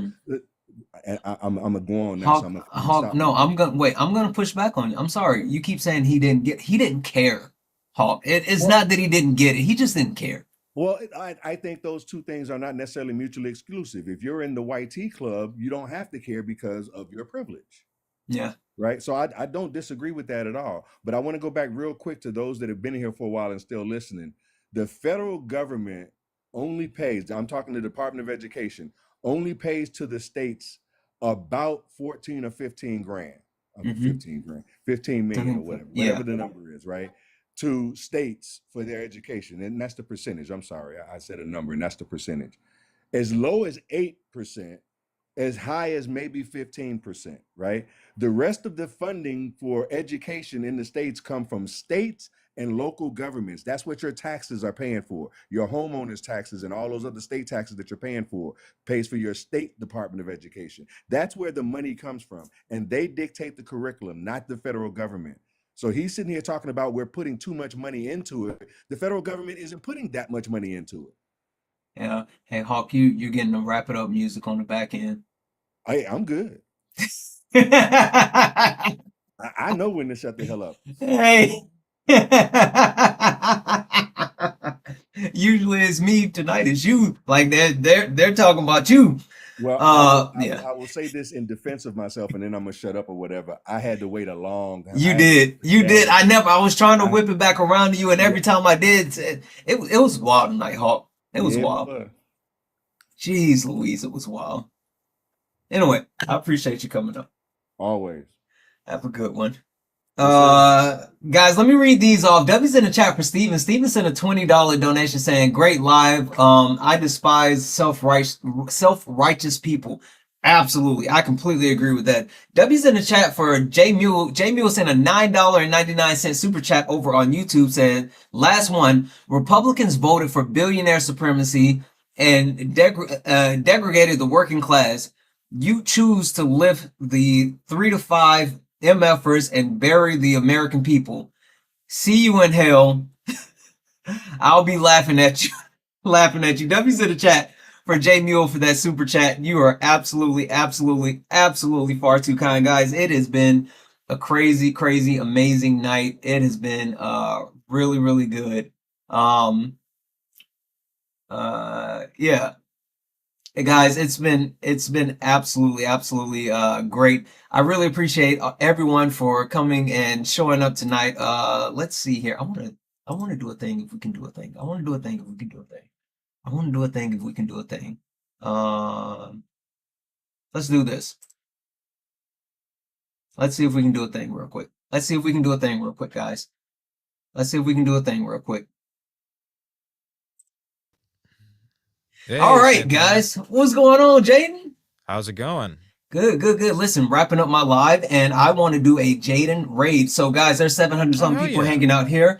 All you have to do is tap on the other side of the screen. Tap on the side where you see Jaden and jump over. If you tap Jaden's side of the box and hit switch live, it'll let you go directly from my live to Jaden's live. So all you have to do is tap on the side of the screen and hit at the bottom, watch live. I should see the numbers dropping down. So going over from my live into Jaden's live. So let's get over there. Jaden's running debates right now, and I'm going to go hang out. So if you guys just tap the screen, tap at the bottom of the screen, not YouTube, not Twitch. You guys can't do it. Jaden, are you live on YouTube and Twitch right now? I'm not. I haven't figured all that shit out yet. Okay. Well, YouTube and Twitch, you guys are going to miss out. I'm sorry. But TikTok, if you're watching on TikTok, all you have to do is tap the screen and then tap on Jaden's side of the screen and then click on watch live, and you will actually move over to his live. I see you guys coming over. Let's get everybody over. I want to see the numbers continue to drop. And guys, once you get over to his live, do all the wonderful things. Tap the screen, share the live, send your daily heart me, run the likes up, do all the wonderful things. If you guys want some engagement, I know people are still kind of, amped up and watching. If you guys want to see Jaden debate, then you have to be active participants. You have to do all the wonderful things. So I need everybody to touch the side of the screen that Jaden is on. At the bottom of the screen, touch watch live. It will take you directly over to Jaden. One, if you're not following Jaden, I have no idea what you're doing. Make sure you're following Jaden. Tap the screen, run the likes up, give Jaden, send your heart me, do all those wonderful things. It will help boost the live, and it will get more people in so you guys can have those debates. I'm going to be going over to check Jaden out in just a few moments. So guys, don't meet me there, beat me there. Jaden, I appreciate Thank you you, my so brother. much, Santana. I appreciate you. You're a real one for that one. Yeah. Thank you so much. Thank you so much. The numbers are going up already. We're about to hit 400, and Let's we're gonna get some go. debates in here. I think we got some people lining up. All right. Perfect. I'll see you in a minute. Thank you so much. I appreciate it, man. I always forget how to get out of this. I don't thing. know either. I don't know how to It's do this. different on studio than it is on the phone. I know. Look, got me up here looking like a boomer. And Jaden, like you're in your 20s, you suck for Because I this. You never should know. do this. I don't do the co-hosting thing often. It should, if you tap your, because you're on your phone, right? Both of us up here looking like boomers. Okay, all right, go ahead and got drop it here. All right. All right. Yeah. Oh my gosh. All right, guys, we are going to get out of here. We're going to get out of here. Listen, I appreciate everybody and everything. If you're watching over on Twitch, I'm going to send you guys on a raid over on Twitch. Let's raid let's see who let's raid yeah, let's do a raid over on Twitch. All right. Doing a raid over on Twitch. If you are watching from Twitch, we're going to do a raid over on Twitch. Guys, we're going to get out of here. YouTube, I love you. Twitch, I love you guys. TikTok, guys, I love you. Thank you all for being here. Thank you for all the likes, the taps, the shares. Thank you all for being amazing. You all are absolutely wonderful. I love you all. And as always, peace.